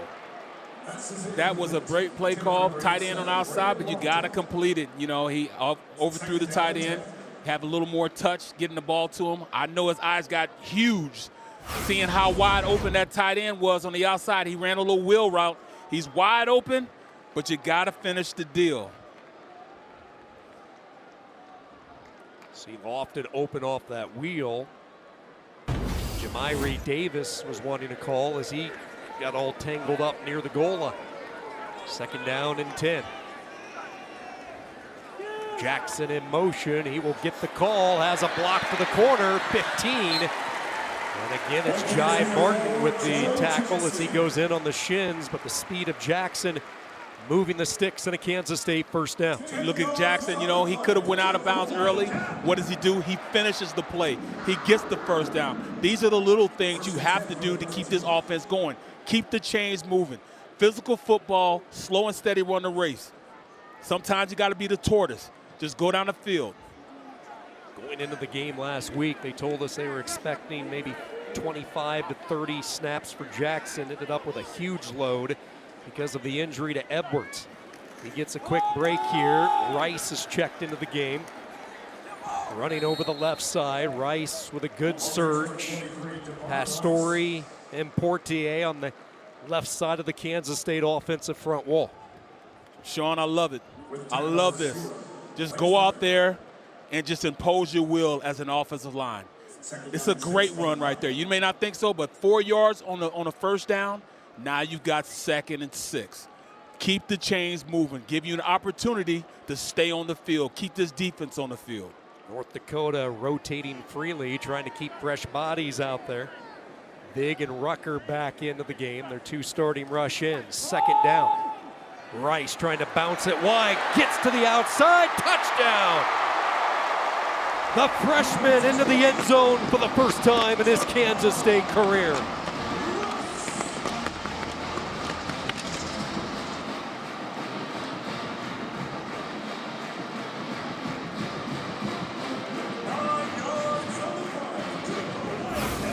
I know you want me to talk about Rice, but no, who am I going to talk about? I'm going to talk about this left tackle. Gus Hawkins secures that that right side, and he's able to run right over him, and then the speed of Rice to the outside. Simple play by putting a man on a man, drive blocking. Great play by the offensive line on that play in Hawkins, and also Rice running it. Big 12 power football on that drive. by Kansas State. The freshman checking in at right tackle sealed it. The receiver Tibbs on the perimeter with some physicality in the block. Touchdown, Devon Rice. Kansas State back up.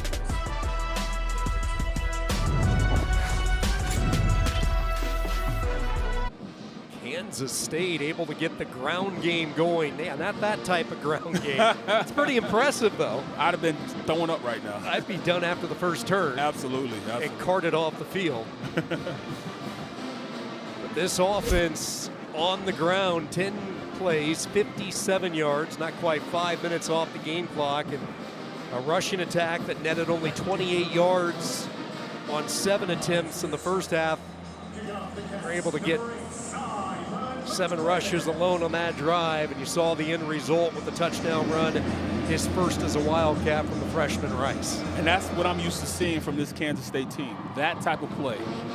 Not flashy, and a little bit underwhelming, but a score nonetheless. Driving the ball down the field, running it, and having plays like that to keep this Kansas State team in the game. North Dakota has had a response every time Kansas State has snatched that lead. Will the Fighting Hawks be able to respond again as Jerry Kaminsky leads this offense out? This crowd having a tense but fun time in Manhattan on this Saturday night. Absolutely gorgeous night. Worried about some rain early, but the showers went west, they went north. See a little light drizzle starting to fall now. For the most part, the rain has held off. After Ireland last week, K-State doesn't want to see any more rain. First down, Kaminsky hit. This one flutters its way out of bounds. And that's the pressure up front by that Kansas State defense, pushing the offensive line on the footsteps of Kaminsky, not allowing him to step and push through the football, made it sail in the air a little further. Cody Stufflebean again putting the pressure on. What a game for Stufflebean. Has a couple of sacks, forced a fumble. That time a quarterback hurry.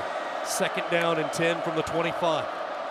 Kaminsky will keep it toward the boundary side, and he is punished. Hit hard, picking up 3. A true freshman, Logan Bartley, who they're really high on, coming in with the blow. This kid looks good, you know, running sideline to sideline, out there making a play.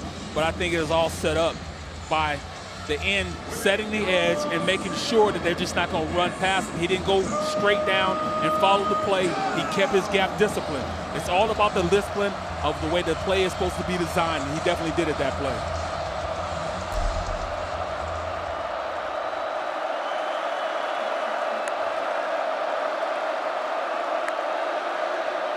Blitz comes, they pick it up. Kaminsky time to throw, and it's knocked away.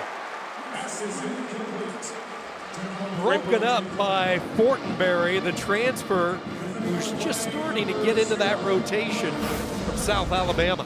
You know, he run it, able to get past a little bit of, you know, hand play. You could have called it on the play, a little, you know, jerk of the jersey. He got away with one that time. North Dakota bench irate. Eric Schmidt still barking at the side judge. He wanted the flag. As he should be. Silvernail on to punt. He's had a good night punting the football. Another beauty. Lockett with the fair catch at the 23. You know what, Sean? This is you know, this is kind of crazy, but I actually played with Lockett's father, Kevin Lockett. That's terrible. You know, it's 2 guys on this squad that I played with their fathers back in the 90s, and that's Kevin Lockett. You know, Lockett, I played with him, and Leon Edwards. Edwards' dad I played with. You know, Little Lee, big shout out to you. Kevin, shout out to you too. Your sons are out here making me feel old. Definitely make me feel old. Look at that, Tyler Lockett, Kevin Lockett, Aaron Lockett. That's you know, pops and 3 sons that are playing here at Kansas State. Talking about some lineage. How much that family has brought the joy, the enthusiasm, the passion. Tyler Lockett, one of those names. So Kansas State setting the tone with their physicality here in this third quarter as Jace Brown gets his first touch since a very productive opening quarter. He had 6 catches in the first quarter alone.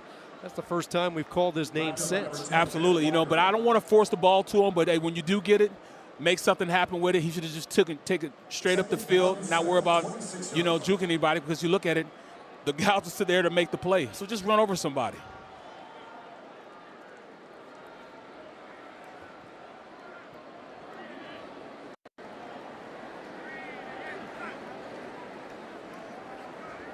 Johnson dials up his tight end. Another short game. This is Braden Lofton, the junior out of Omaha, part of the state championship Lewis Central team in Council Bluffs, Iowa. Slow and steady wins the race every single time. Here we are just running the offense. Now it's third and manageable. 2 quick passes. Maybe now they go over the top on a big play. But now it's third and something that they can go out and make something happen with. 12 personnel, the 2 tight ends to the right side. Brown goes in motion. North Dakota brings the 2 linebackers and finding the open space. Easy throw and catch. Bradley with the haul in and a first down for K-State. We call this a stick route. Great play. You run somebody on the outside on the quick out, and you had Brown on the quick out, and then you sit somebody right up underneath to catch the stick route. Now they go a little bit faster after the first down. A hole opens up. Squirting through is Jackson. This offensive line opening up some holes, getting some push on the North Dakota defensive front. Starting to get lathered up. This is at a point where the offensive line said, hey, coach, let's go. Give us the game. We want the game. Let's drive them off the ball. Running backs won't be mad. Let's go. They have completely flipped the script with their ground success in this third quarter. Second and short. Johnson nowhere to go. He'll tuck it and run. So dangerous. Avery Johnson with a first down gallop. Up ahead to the 34, 15 more yards. And, that was one of his maturation things that he did well. He hasn't run a lot, but sometimes you got to take it in your own hands. And we're at the time in the game where, yes, he probably needs to go out there and take this game over. Don't let Kaminsky stay the star. He drops back, nothing's open on one side, checks his progression. All right, I'm going to go out there and run. Sometimes you just got to do that. Johnson on every preseason watch list, whether it's the Maxwell, the O'Brien, the Conference Player of the Year. Second year as the starter, they give it to Rice. These coaches bragged up Devon Rice, the product out of Bishop Gorman, one of the top high school programs in the country. He was part of a loaded backfield, so he never got a lot of carries just because of the wealth of talent, but he has stepped up with the injuries to Dylan Edwards. Well, you look at, he was able to go out there and finish the play because of Oakley. Tight end on the outside, held the block for a long time, allowing him to go make the first down. Sometimes you got to take that guy out to lunch for what he just did. That was a great block by him, allowing him to turn the corner and get the first down. Quick moving third quarter, wide open the tight end. This is Oakley tight roping the sideline. Kansas State has it all clicking, and that's what a running attack can do. These quick passes open up. You're getting 3, 4, 5 yards a chunk on the ground, and the tight end's becoming a factor. And why not throw him a bone? That was a great fake by Johnson, and then just delivered the ball to him. Up the middle for 6. Devon Rice has his second of the night.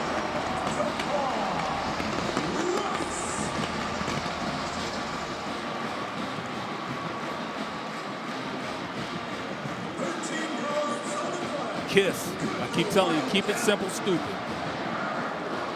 Run the ball. Keep the defense on the field.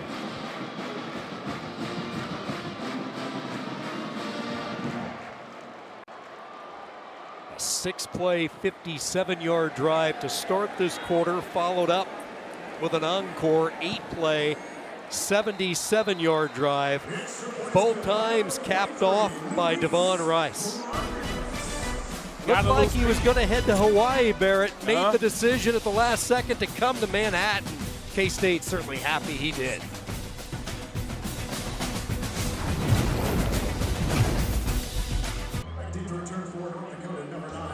14 unanswered for Kansas State in this third quarter. Now a little bit of life along the Wildcat sideline, leading by 10. They needed that. the rushing attack for K-State. 10 rushes, 28 yards in the first half, but they have really turned on the Jets in this third quarter. 11 carries, 91 yards in this third quarter alone, and a lot of those yards coming from a redshirt freshman, Devon Rice, out of Las Vegas. Matt Wells was looking for somebody to step up to fill the void with the Dylan Edwards injury, somebody to relieve Joe Jackson a little bit. Rice has stepped up tonight. And he's reading the blocks. You know, he's going out there with patience, but when he does get an opportunity to hit the hole, he's hitting it hard. He's fast. He's a quick player, and he's showing, you know, why they brought him in here. First and 10, 25-yard. North Dakota offense that was moving the football in the first half has suddenly hit a brick wall in this third quarter. 2 3-and-outs. Kaminsky and company will try to change that. Nowhere to go.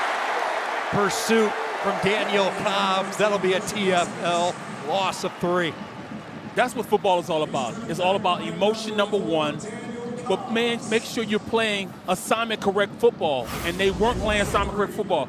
Here it is right here. They're trying to get the Jesuit to the outside. But look where he puts his head outside. He defeats 2 blockers, sheds them, and gets out to his responsibility as the widest guy out there, makes the play.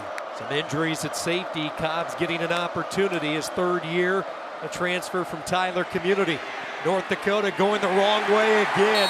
Back-to-back tackle for losses. This time it's the headhunter from the safety position, B.J. Payne. You know, when you're not doing it up front and you're not pressing guys off the ball, then you got to resort to gadget plays. And those 2 gadget plays were not being able to run the right way because the gap discipline that they're showing from Kansas State. You know, when they ran it before, guys weren't, crashing down. Guys were just making simple mistakes, which allowed big plays. When you play your assignment the right way, good things happen. These are the downs where Osunsami can wreak havoc. Number 44, hand in the ground at the bottom. This crowd making some noise. Pressure comes right on cue. It's Osunsami. You run a TE stunt all day. Now they run an ET stunt. The end crashes. He runs right across the face of the tackle. He's used to them going to the outside. He went right across his face, and as an offensive tackle, that's the worst you can do. That's one of the mortal sins you cannot commit. Don't let anybody cross your face. And what does he do? Crosses his face for the sack. Great play. Lightning quick first step of Osunsami, his 3rd sack in the first 2 weeks of the year. Good special teams coverage by North Dakota. Malachi McNeil greeting Lockett. Kept himself from, he caught the ball, just secured the ball. That's number 1. That's definitely number 1. No turnovers. Now it's time for Kansas State to go out there and really put a nail in the coffin. If they can go out, execute what they've been doing, playing simple football, running the ball when they're supposed to run it, maybe a big play here and there, this could be a very effective offense in the run. So maybe they learned something the second half that they couldn't execute in the first half.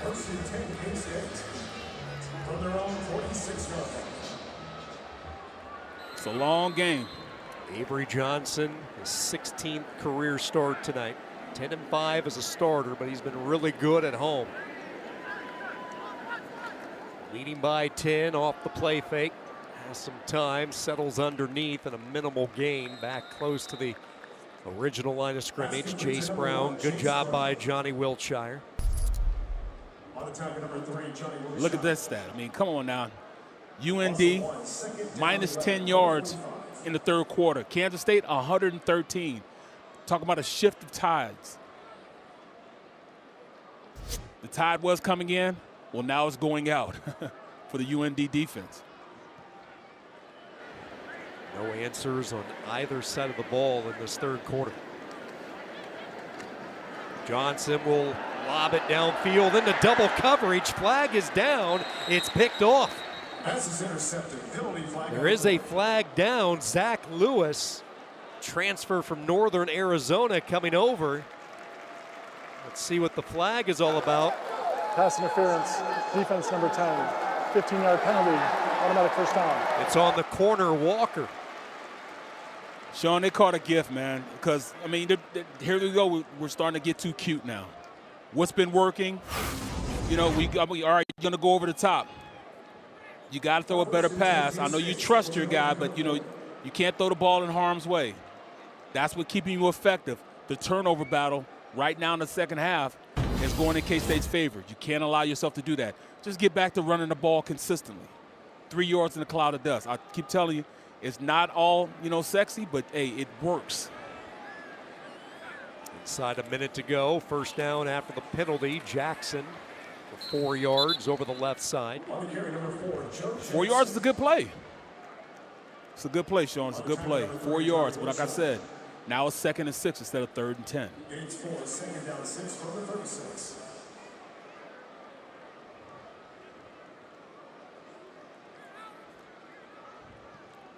If you watch the defense, you're starting to, you know, become a little less explosive. Kansas State, no hurry here. 2nd down and 6. Moise in motion. Here comes the blitz. Johnson will roll out to the right. Now throw on the run. And it's in and out of the arms of a sliding Garrett Oakley. That's really tough. And he was open on the play. He got pushed out by the defense. Great pass rusher. They need to keep him more contained. Defensive ends got to make sure they stay with their rush discipline.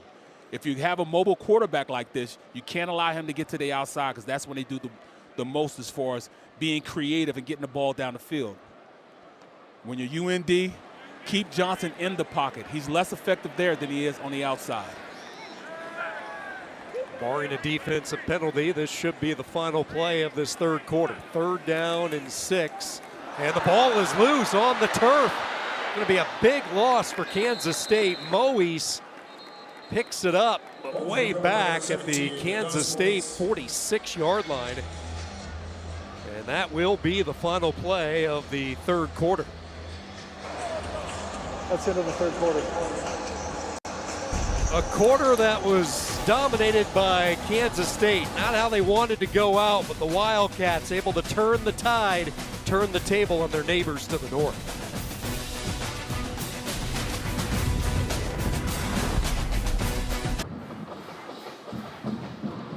Alongside former Kansas State offensive tackle, Super Bowl champion Barrett Brooks. Sean Kenny welcoming you back to Manhattan, Kansas, where Avery Johnson has thrown for a couple of touchdowns. Devon Rice has rushed for a couple of touchdowns in this second half. K-State 14 unanswered after trailing 21-17 at halftime. They now hold the 31-21 edge as we start the fourth quarter. And on the return, this is Zach Lewis up to the 28-yard line. Third quarter dominated by K-State. They imposed their strength up front.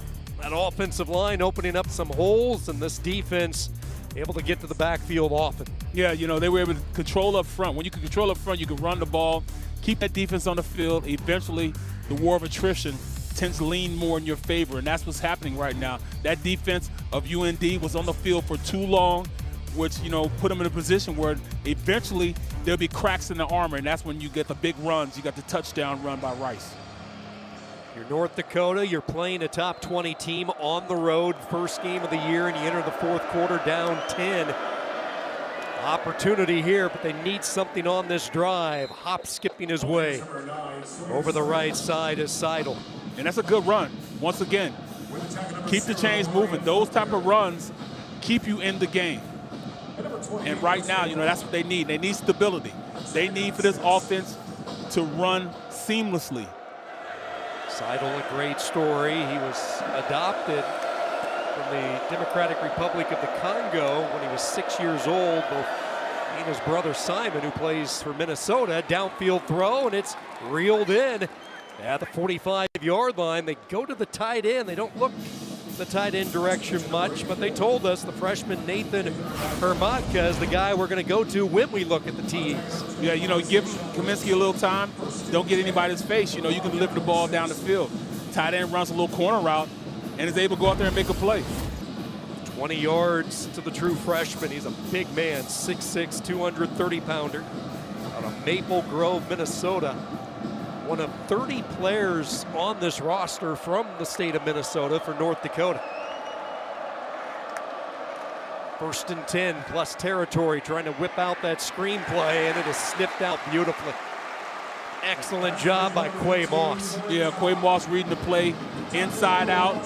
He saw the quick screen go on the outside and was able to beat the blocker underneath and make the play. And that's just, just an effort play right there. You can sit there and like wait for the play to come to you or wait for the blocker to come to you. No, he initiated. He ran through and made a play on the outside. Moss grew up in Georgia, came to Kansas. We talked about the strong JUCOs in this state. He's part of Dodge Community College, then went back to Georgia, now here in Manhattan living out a dream. Shaking free off the first tackle and then getting pounded along the near sideline is Seidel. You got to finish the play. It's a great play by 25. They slow it down, but if he goes and makes the tackle, now it's even more. Watching the play, pursuit, gets there, but you got to finish the play.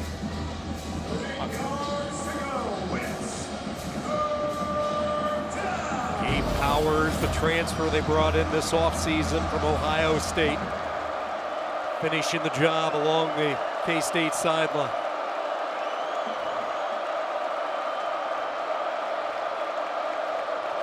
Crowd making it tough for Kaminsky. 3rd down, they keep it on the ground, and there is nothing. Stood up at the line, falling ahead for 2. Down 10, early part of this 4th quarter, plus territory. Got to believe this is 4-down territory. Yeah, at this point, you have to make a play. And they trust Kaminsky enough to change the play. I don't know what they're going to play, but the play was that he had called, but he changed it, and maybe he saw something. Kansas State could not get off the field last week on 4th down with Iowa State. First opportunity to come up with a stop tonight with North Dakota. Throw toward the sideline, it's caught, and a 1st down. B.J. Fleming. They needed 4, they pick up 6, and the drive stays alive. That's a great pass by Kaminsky, only throwing to where his guy can get it. He's able to rifle it out, bunch to the left, runs a quick out, and is able to make the play. Catches it, brings it in, gets the 1st down. A bunch coverage is hard to defend because you don't know what the receivers are going to do on the outside. We have 3 receivers out there. You know who's going inside, outside, or going up. And that was a great play call that they had for UND's offense. 10 different receivers for Jerry Kaminsky tonight. They weren't kidding when they said they had a real deep receiving corps.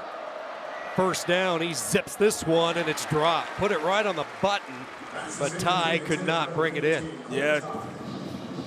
Giving them an opportunity, keeping them in the game. Got to finish the play. Kaminsky has a strong arm, a lot stronger than I thought it was. He's shown that he can, do everything from a passing ability. He can push the ball down the field with a deep play, but he can also throw from sideline to sideline. 16 of 26 for Kaminsky, 159 yards. Looking over a 4-man rush. He's going to step up at the last second, spotted his tight end. Hayden Stay with his 2nd catch. They pick up 12 more and a 1st down. Purnell the tackle. Yeah, a little sidearm on the play. I mean, he has really impressed me. Kaminsky's really impressing me. Number 1, how he's leading this team. Number 2, he has commanded the offense and getting the ball to his weapons. And number 3, he doesn't think that he doesn't belong here on this field. He's the guy. No wonder he won the starting job. Only played 3 games last year. He was a redshirt player in 23. Play action, receiver open, it's Ty, and he makes the catch for the touchdown. And the Fighting Hawks say not so fast. I love the route that he ran too, and not only that, Kaminsky led him away from the safety coming across. Didn't give that safety an opportunity to come make a play. He threw him open on that play. Watch him here, slide, good send, but then he fades. The fade is thrown perfectly, not leading him into the safety, but giving him enough room on the outside to really hit the receiver in stride in the end zone. 9 plays, 71 yards, and it's a 1-possession game. Jerry Kaminsky catching fire on that drive. 6 of 7 for 65 yards. He pulls North Dakota a little bit closer. Corey Ty, the touchdown.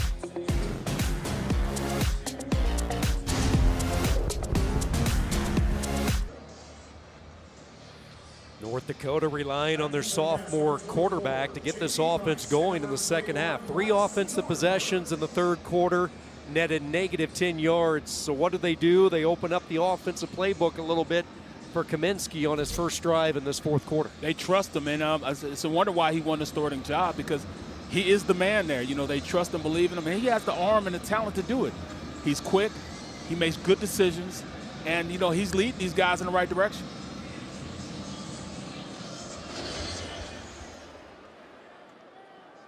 Bryce Nornberg will watch this one sail through the end zone. So Avery Johnson and Kansas State, they will go back to work when we come back to Manhattan. Wildcats by 3.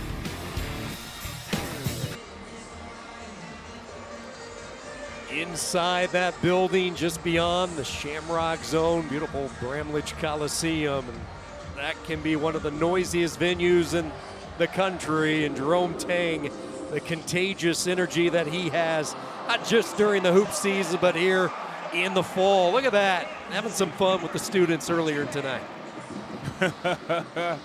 Talk about Mr. Intensity, having some fun with the fans. I bet you when basketball season rolls around, you won't see him smiling in. Not as much. Mr. Intensity. Well, there's some intensity swirling around Bill Snyder Family Stadium tonight.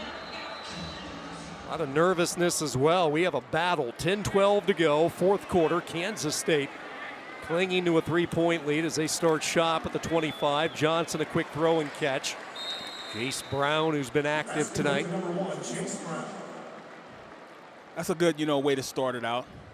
We call that an elongated pass, handoff, just to get your quarterback comfortable enough to get the ball out there and just get the chains moving a little faster. 10 catches tonight for Brown, 88 yards. Second down and short. Rice is picked up, lassoed back, and this will set up a 3rd and short. Yeah, 3rd and short, a 3rd manageable, but if he'd have just watched the pullers, the center and the tackle pulled around, and there was a gap right there. If he just went to the outside just a little bit, he might have found a little more real estate to maybe get the first down. 3rd down and 2 for Kansas State.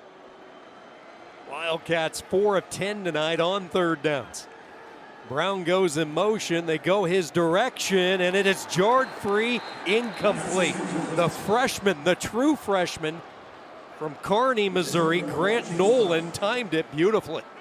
Don't be scared to make a play. Freshman goes out there, he knows who he has on the outside. He tackles the ball through the receiver. Great play, forced the incompletion. A 3 and out for Kansas State, and North Dakota is going to get the football with a chance to take the lead. And Kaminsky right now is firing on all cylinders from that last drive.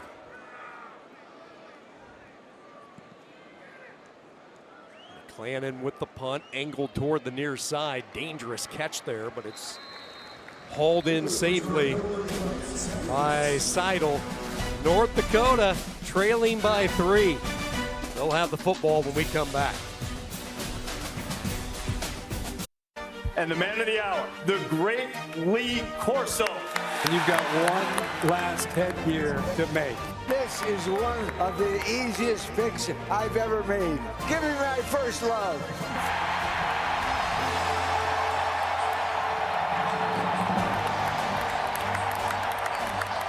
An emotional moment earlier today from Columbus. Lee Corso donning the headgear for the final time. Barrett, we were talking, this is a fun sport for fans, for players, for coaches.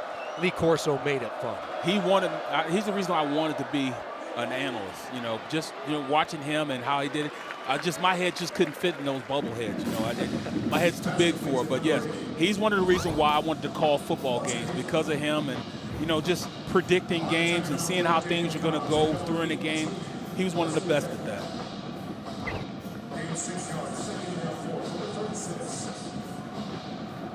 So here is North Dakota, down 3, 8.5 minutes to go in this fourth quarter. A new era for the Fighting Hawks. Eric Schmidt coming back to the program that he won a national championship with as a team captain and linebacker back in 2001. What did he tell us yesterday? All through fall camp, it was all about upping the expectation of heart. That is, you know, such you know, a FCS coaching type of thing to say. You know, getting your guys to buy into your system, getting you guys to go in and just get in with the hard work. That's what he's established here at UND. Hard work and discipline is how he wants to win football games. North Dakota struggled on third down tonight. Third and short. They'll go with Lay. Patient run. Waited for that hole to open up, and a first down carry for Xavier Lay. Sean, there was no disguising. There was nothing but those big guys up front pushing back this Wildcat defense. Man to man, they're pressing guys, and all the back had to do is just wait and pick his hole and run through it. This is good old-fashioned 3 yards in the cloud of dust football. Run the rock. An offensive line with 4 returning starters from a year ago. The only newcomer at left tackle, Trace Thaden. First down, again, it's Lay with the carry, and he surges ahead for 2. And this is one of the, you know, times where the big play usually happens to this defense.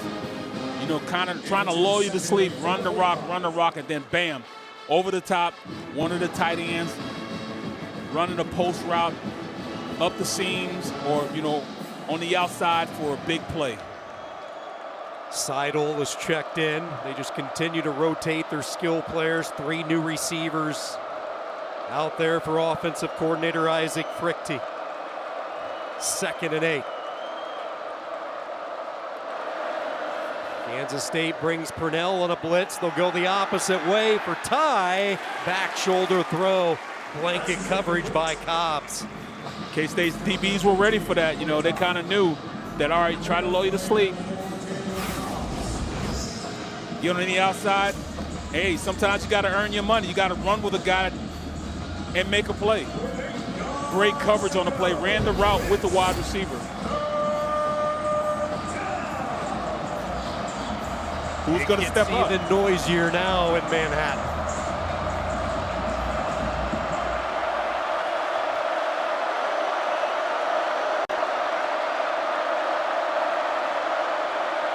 Kaminsky darts, and a lot of cushion given, and a first down. Boy, lots of room given on that far sideline. DJ Fleming with the catch, and another third down conversion. I don't understand that. I mean, you got to play with the sticks. You don't drop back. If you're back by the sticks, you don't drop back past the sticks. And he was too far back on the play. You got to understand the circumstances of the situation you're in. You can't be back past the sticks if you want to go out and compete on a route. Third catch for Fleming tonight, the transfer from Northern Arizona. They had a coaching change, just did not fit in with that scheme. He's found a home, though, in Grand Forks. Home run ball, looking deep for Fleming, and a contact and a flag. Sandwiched with Rich and Fair, and North Dakota is going to be in business. On the pass route, all he does is run a deep 9 route. And then the DB doesn't slow down. He underthrows a little bit, gives his receiver a chance, and it's a PI. Automatic first down. This is once again the Wildcats playing undisciplined football. When you're this deep safety, you got to stay behind everybody else. You got to be the last line of defense. If somebody's deeper than you, then you haven't done your job as that deep safety. And that's exactly what happened. He let the guy on the inside, the receiver on the inside, beat him over the top. You've got to be the deepest man on the play. When you're that home run safety, you got to play it like that way. Youth at corner this year for Kansas State. A couple of sophomores first down. Kaminsky dumps it off into the flat. Seidel makes one miss. Tell you what, his future is bright. The more you watch Sawyer Seidel, he is dangerous with the ball. He's almost, you know, untackleable. He's out there and he's just running by guys, you know, not giving him an opportunity to get a square hit on him. You got to play tighter in these type of situations. His father, Steve, played hockey. When he was adopted, he moved to Minnesota, so he played hockey. They called him Mayhem on the ice because he was a football player on the ice. He was one of those guys always initiating contact. It's been pretty special tonight on first down. This time he runs into a wall, and Austin Romaine. They've got to blow up. Somebody's got to make a play for this Kansas State defense. Kaminsky is just too good to allow him to go out there and keep making plays the way he is. He's reading the defense. He's checking down when he needs to check down. He's not allowing the pressure to come up the middle like he was in the third quarter. Completely different story in this fourth quarter. They were very balanced in the first half. Kansas State dictated the tone in the third quarter, but Kaminsky and crew looking very sharp in the clutch. Second down, exploding through the hole is Seidel to the end zone. North Dakota goes back out in front. 19 yards for the sophomore. Right up the middle. He just followed his blockers, followed the double team, ran right in behind him. And once again, no gap discipline. Look at the double team, right behind the double team. The defensive line is getting pushed back 5 yards on the play. 5 yards. The veteran D-line shows what they're made of this drive. Point after is good by Elrich, and North Dakota, after Kansas State came out with 14 unanswered in the third, it's been countered by North Dakota. And Jerry Kaminsky's father, Brian, a high school football coach, he is all pumped up. 4 minutes in the game, that was a crucial drive by his son. Kaminsky orchestrates this drive straight down the field, giving his team an opportunity to win this game in the fourth quarter.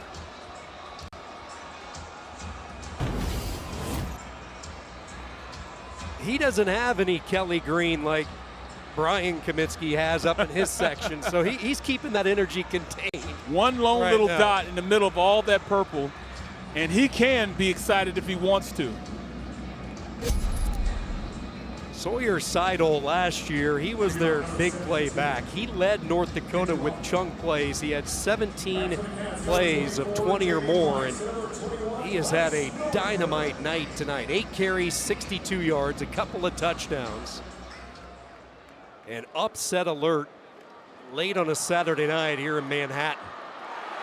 Norenberg with some room, hurdles a defender, high up into the air. And a strong return, good starting position for K-State. A little more than 4 minutes to go. And this was definitely needed, you know, go out and make a play. Special teams, you know, had heard them a little while earlier. Now they have to go out and make a play, and they do. Give them great field position with 4 minutes left on the clock. I want to see what Johnson does now. How does he lead this team? Can they rely on him to be the guy to go in and make a play for this Wildcat offense? They start empty on first down. That little tunnel screen set, cutting back to the inside. Gain of 4 yards to Jace Brown. I'd rather see him run the ball, keep him on the field. But you look at it, you know, 20 feet for 32, 266 yards. That seems like a pretty good day. It doesn't look like he should be losing with 2 touchdowns, but they are. Down by 4.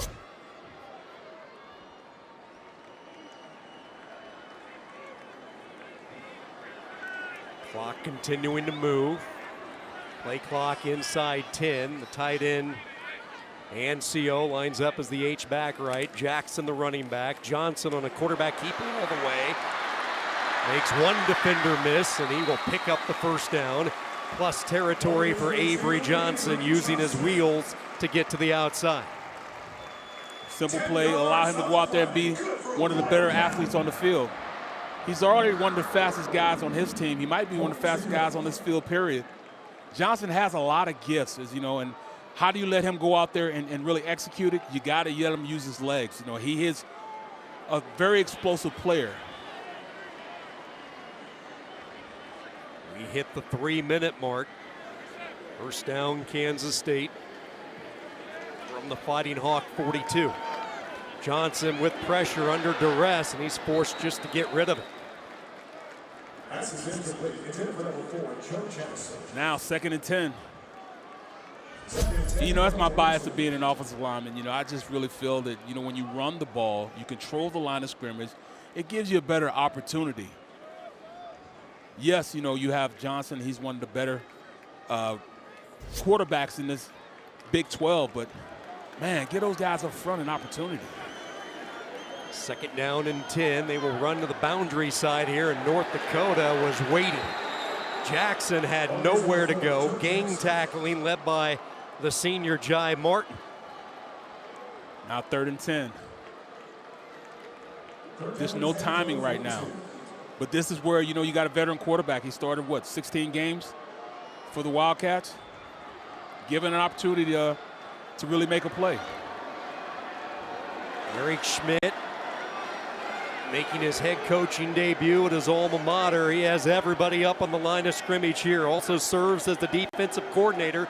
They rush 8. Johnson forced to get rid of it. And a 4th down coming up for Kansas State with 2:10 to go. Man, I mean, do you punt it? You can't punt it. You got to go for it.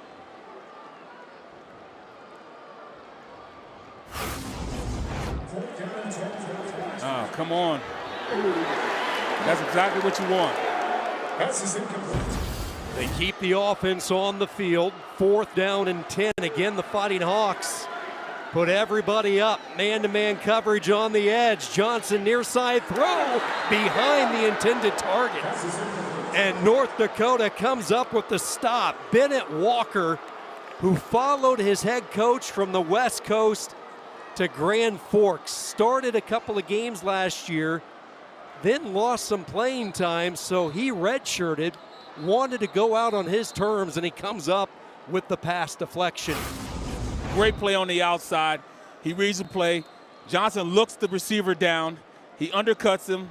I mean, you know, and the plays behind him. You got to step up when you're a big-time quarterback and make big-time plays. That was thrown behind him. That's probably the second worst pass he's threw today. First was to the tight end, down the numbers, and then now this thrown behind your receiver. You can't allow yourself to do that. And Barrett, how about the gutsy play calling defensively there from Schmidt, bringing the house on both 3rd and 4th down. Kansas State still with all 3 timeouts, plus they will get the 2-minute timeout right now. They've got to be ready to play. Do you dial it up? Do you go out and blitz them? Do you revert back to, 3 down linemen and then start bringing blitzes? You know, I've seen them do that. They had some success with it last week against Iowa State. Can they do it? Upset brewing, concern in the air here in Manhattan. North Dakota leading by 4.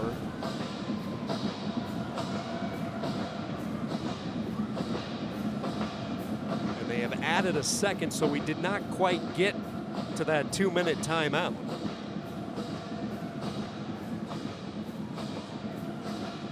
Kansas State calling that timeout to use the 2-minute timeout as an extra timeout here. So they were able to get the timeout called just before we hit the 2-minute mark. This is crucial. Who's going to step up for this Kansas State defense? And Kaminsky, what does he do? Does he, pull a rabbit out of his hat like he's been doing the entirety of this game?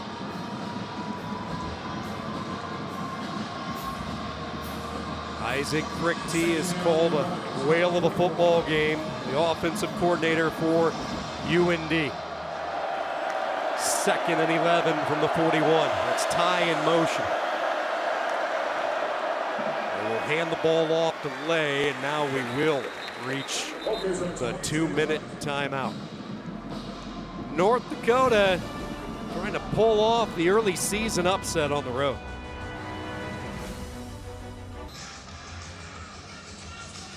North Dakota has one FBS win as a Division I program 10 years ago with Wyoming.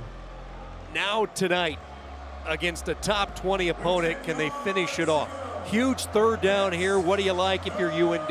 I'm a trust Kaminsky. I'm going to let him throw the ball. He has done a fabulous job of beating this Kansas State defense. They are going to put it on Kaminsky's shoulders. Blitz off the edge. He was forced to get rid of it. Good job that time by Kansas State. There is a flag down. It's along the Kansas State sideline. Before the snap, false start, offense, number 15, 5-yard penalty, third down. Do you have to accept it? You have to accept it, right? So at this point, I'd go with it again. I would allow Kaminsky to go out there and make a play. He's beat the sticks the entirety of this game.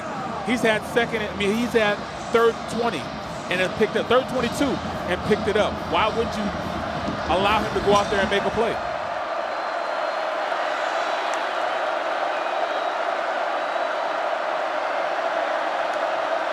Offline snap, design quarterback run, and they're going to force Kansas State to burn their second timeout, but the Wildcats will get the football back. Sawyer Seidel, the sophomore. They knew they had a weapon coming back from last season.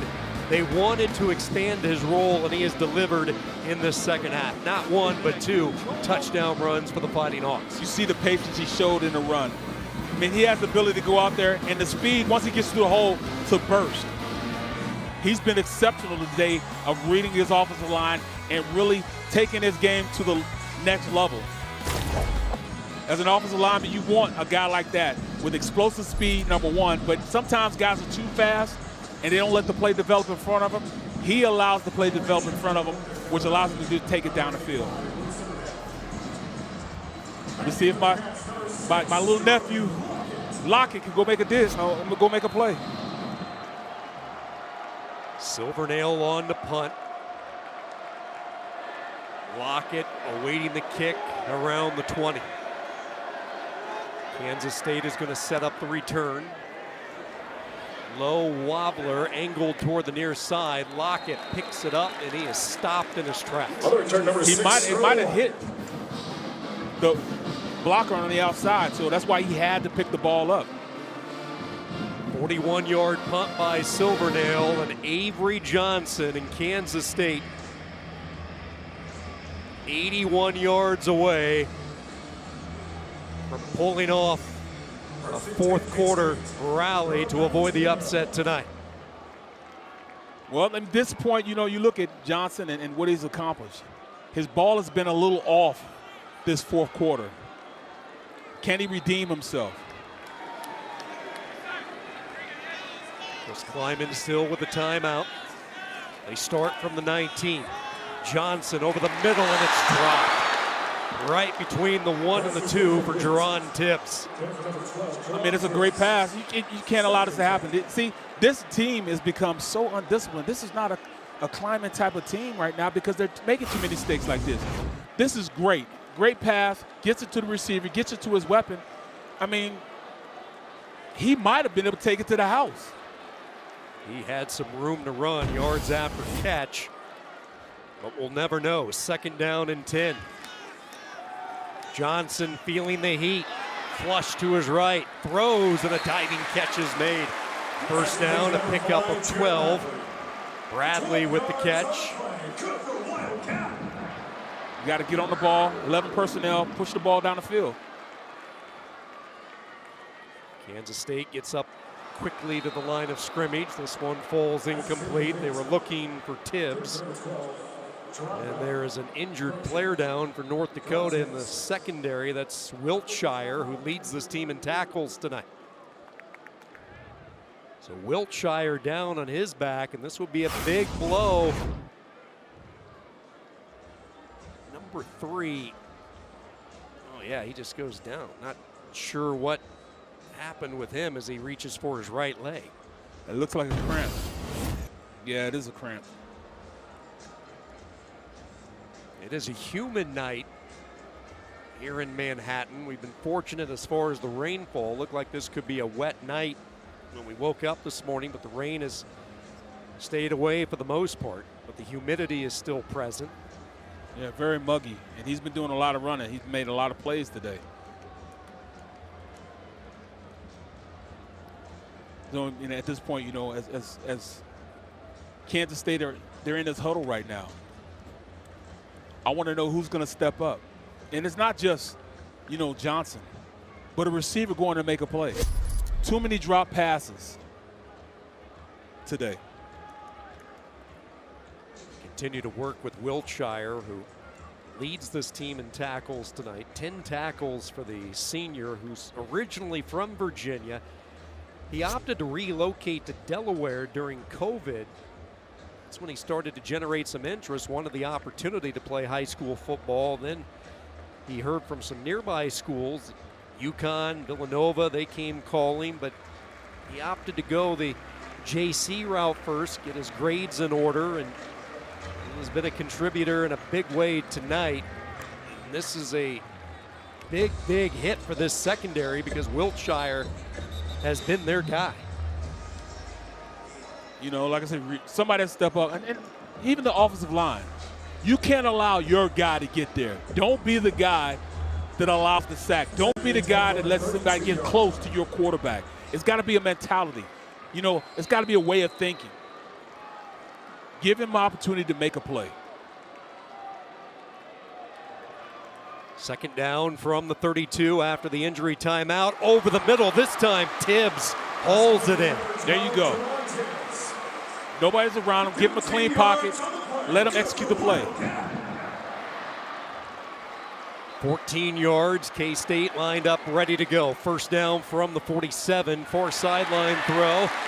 Bradley in the plus territory, still tons of time. K-State with a timeout remaining. I go down to Bobby Bradley again, but I'd go an out and up.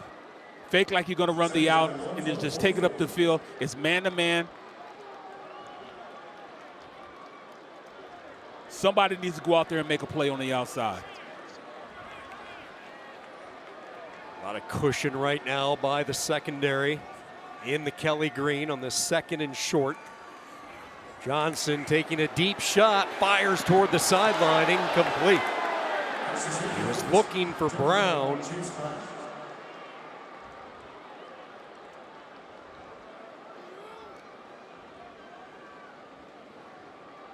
Give him another opportunity. They're playing prevent. We call it sticks. Everybody 5-10 yards off the ball.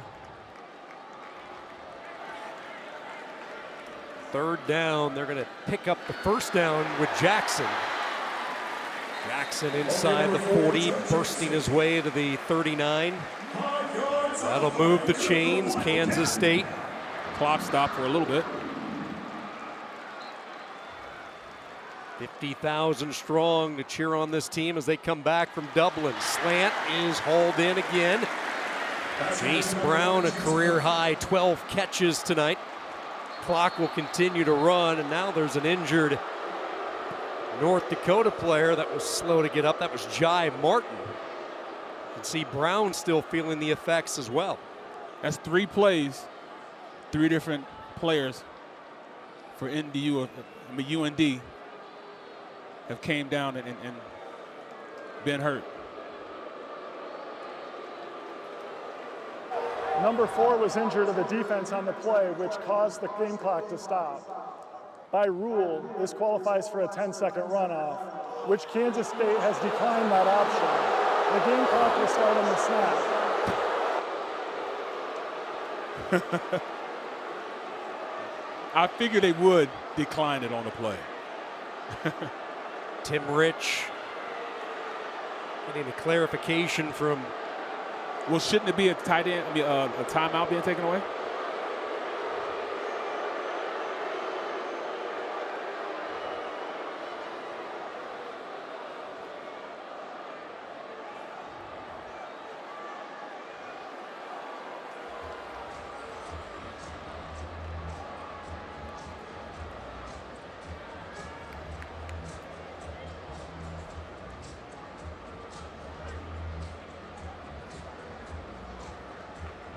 Conversation continues with Kleiman and Kansas State along the sideline there.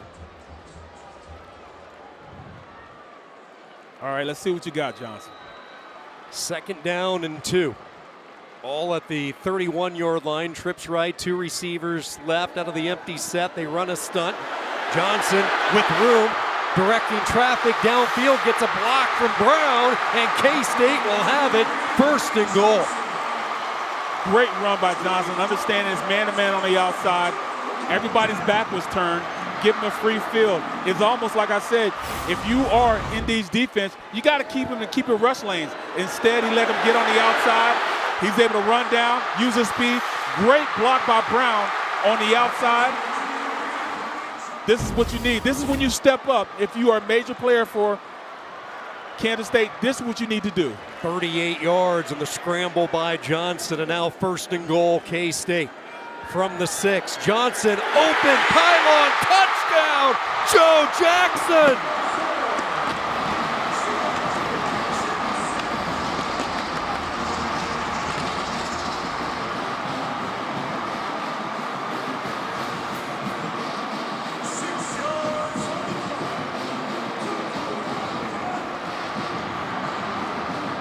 Okay, Johnson. Big players step up, Sean. He stepped up and made a play.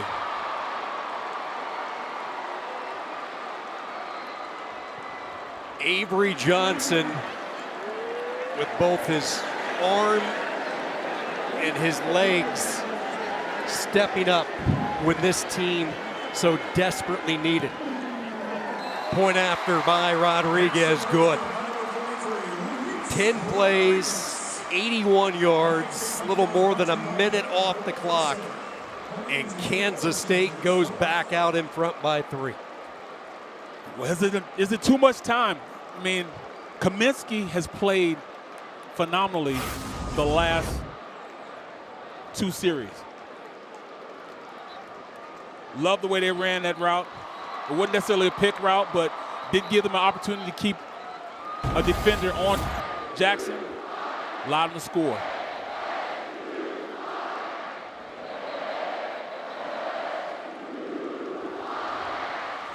Defensively, what do? I mean, I think I still might blitz him. I'm not going to let him sit back and pick our defense apart. Kaminsky is too good to allow him to do that. Johnson tonight, 28 of 43, 318 yards, 3 touchdowns. And he used his legs on that last drive. 36-yard scramble to set up the short touchdown pass to Jackson.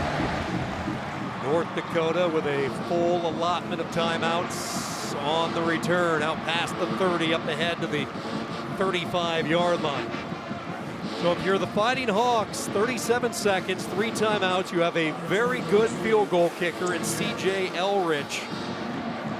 All-conference kicker from a year ago. And they said he's comfortable for 53, right? Yep, that's his comfort range. They would not bat an eye.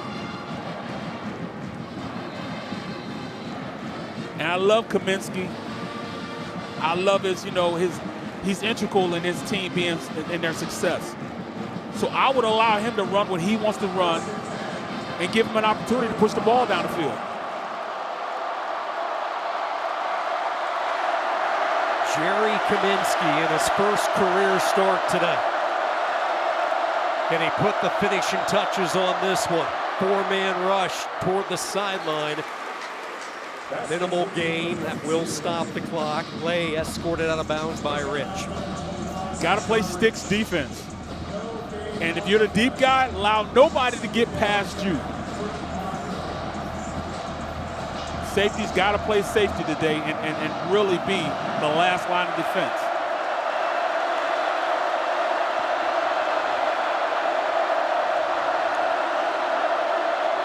Second down. Throw near side is caught. That'll be a first down. That'll stop the clock. 12 yards. Throw and catch to Corey Ty.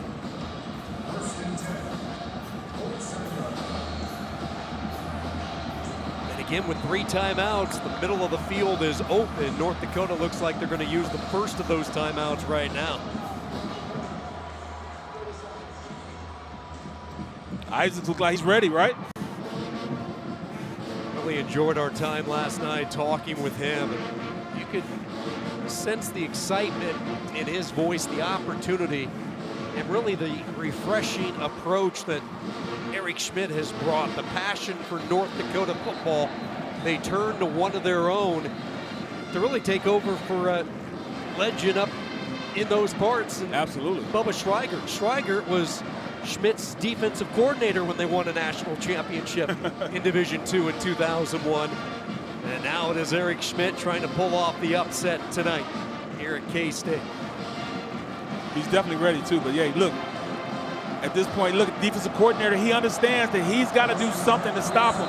And right now, he's going man-to-man. That's a lot of comfort, and your guy's making a play. For North Dakota, you're looking to gain another 20 to 25 yards to get in the field goal range. On the drag pattern, broken up by Rich.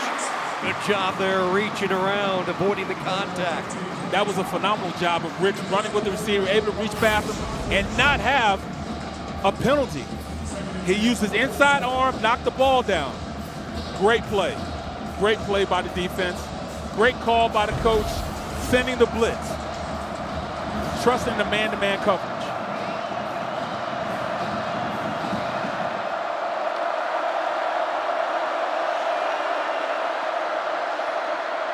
Kaminsky hit as he throws, and it will be 3rd and 10.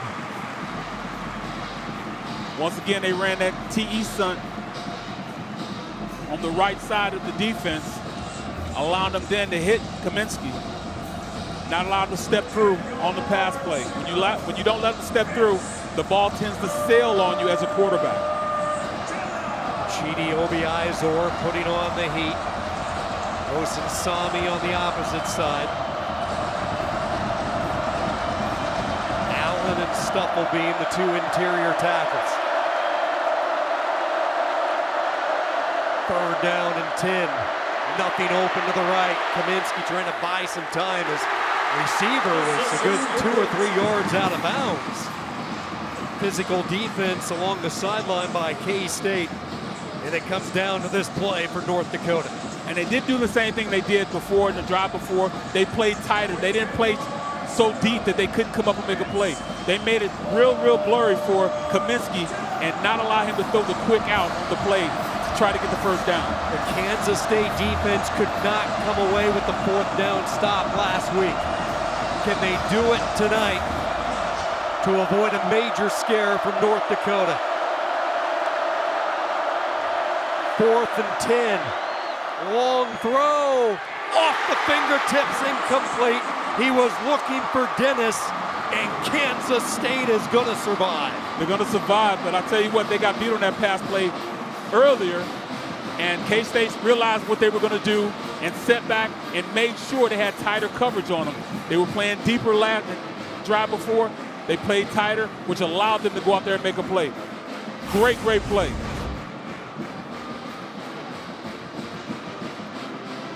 Got to catch that ball. I mean, that was in his hands. In NFL terms, that's a drop. You got it. It cuts his fingertips. It's a long throw, difficult throw across the field. Absolutely. Kaminsky put it where it had to be. He definitely put it where it had to. We have seen a great player in UND in Kaminsky. K-State lives through this scare, but understand they got a lot of work for next week. A lot of work. A week in which they just tried to rediscover some sort of routine. They did not go pads Monday, Tuesday, or Thursday following the trip to Dublin. The players requested pads on Wednesday, and they rally. Avery Johnson, the game-winning 81-yard drive. Kansas State victorious, 38-35 over North Dakota. For Barrett Brooks and the rest of our crew, this is Sean Kinney. All games airing on the ESPN networks are streaming live and archived on the ESPN app. Good night from Manhattan.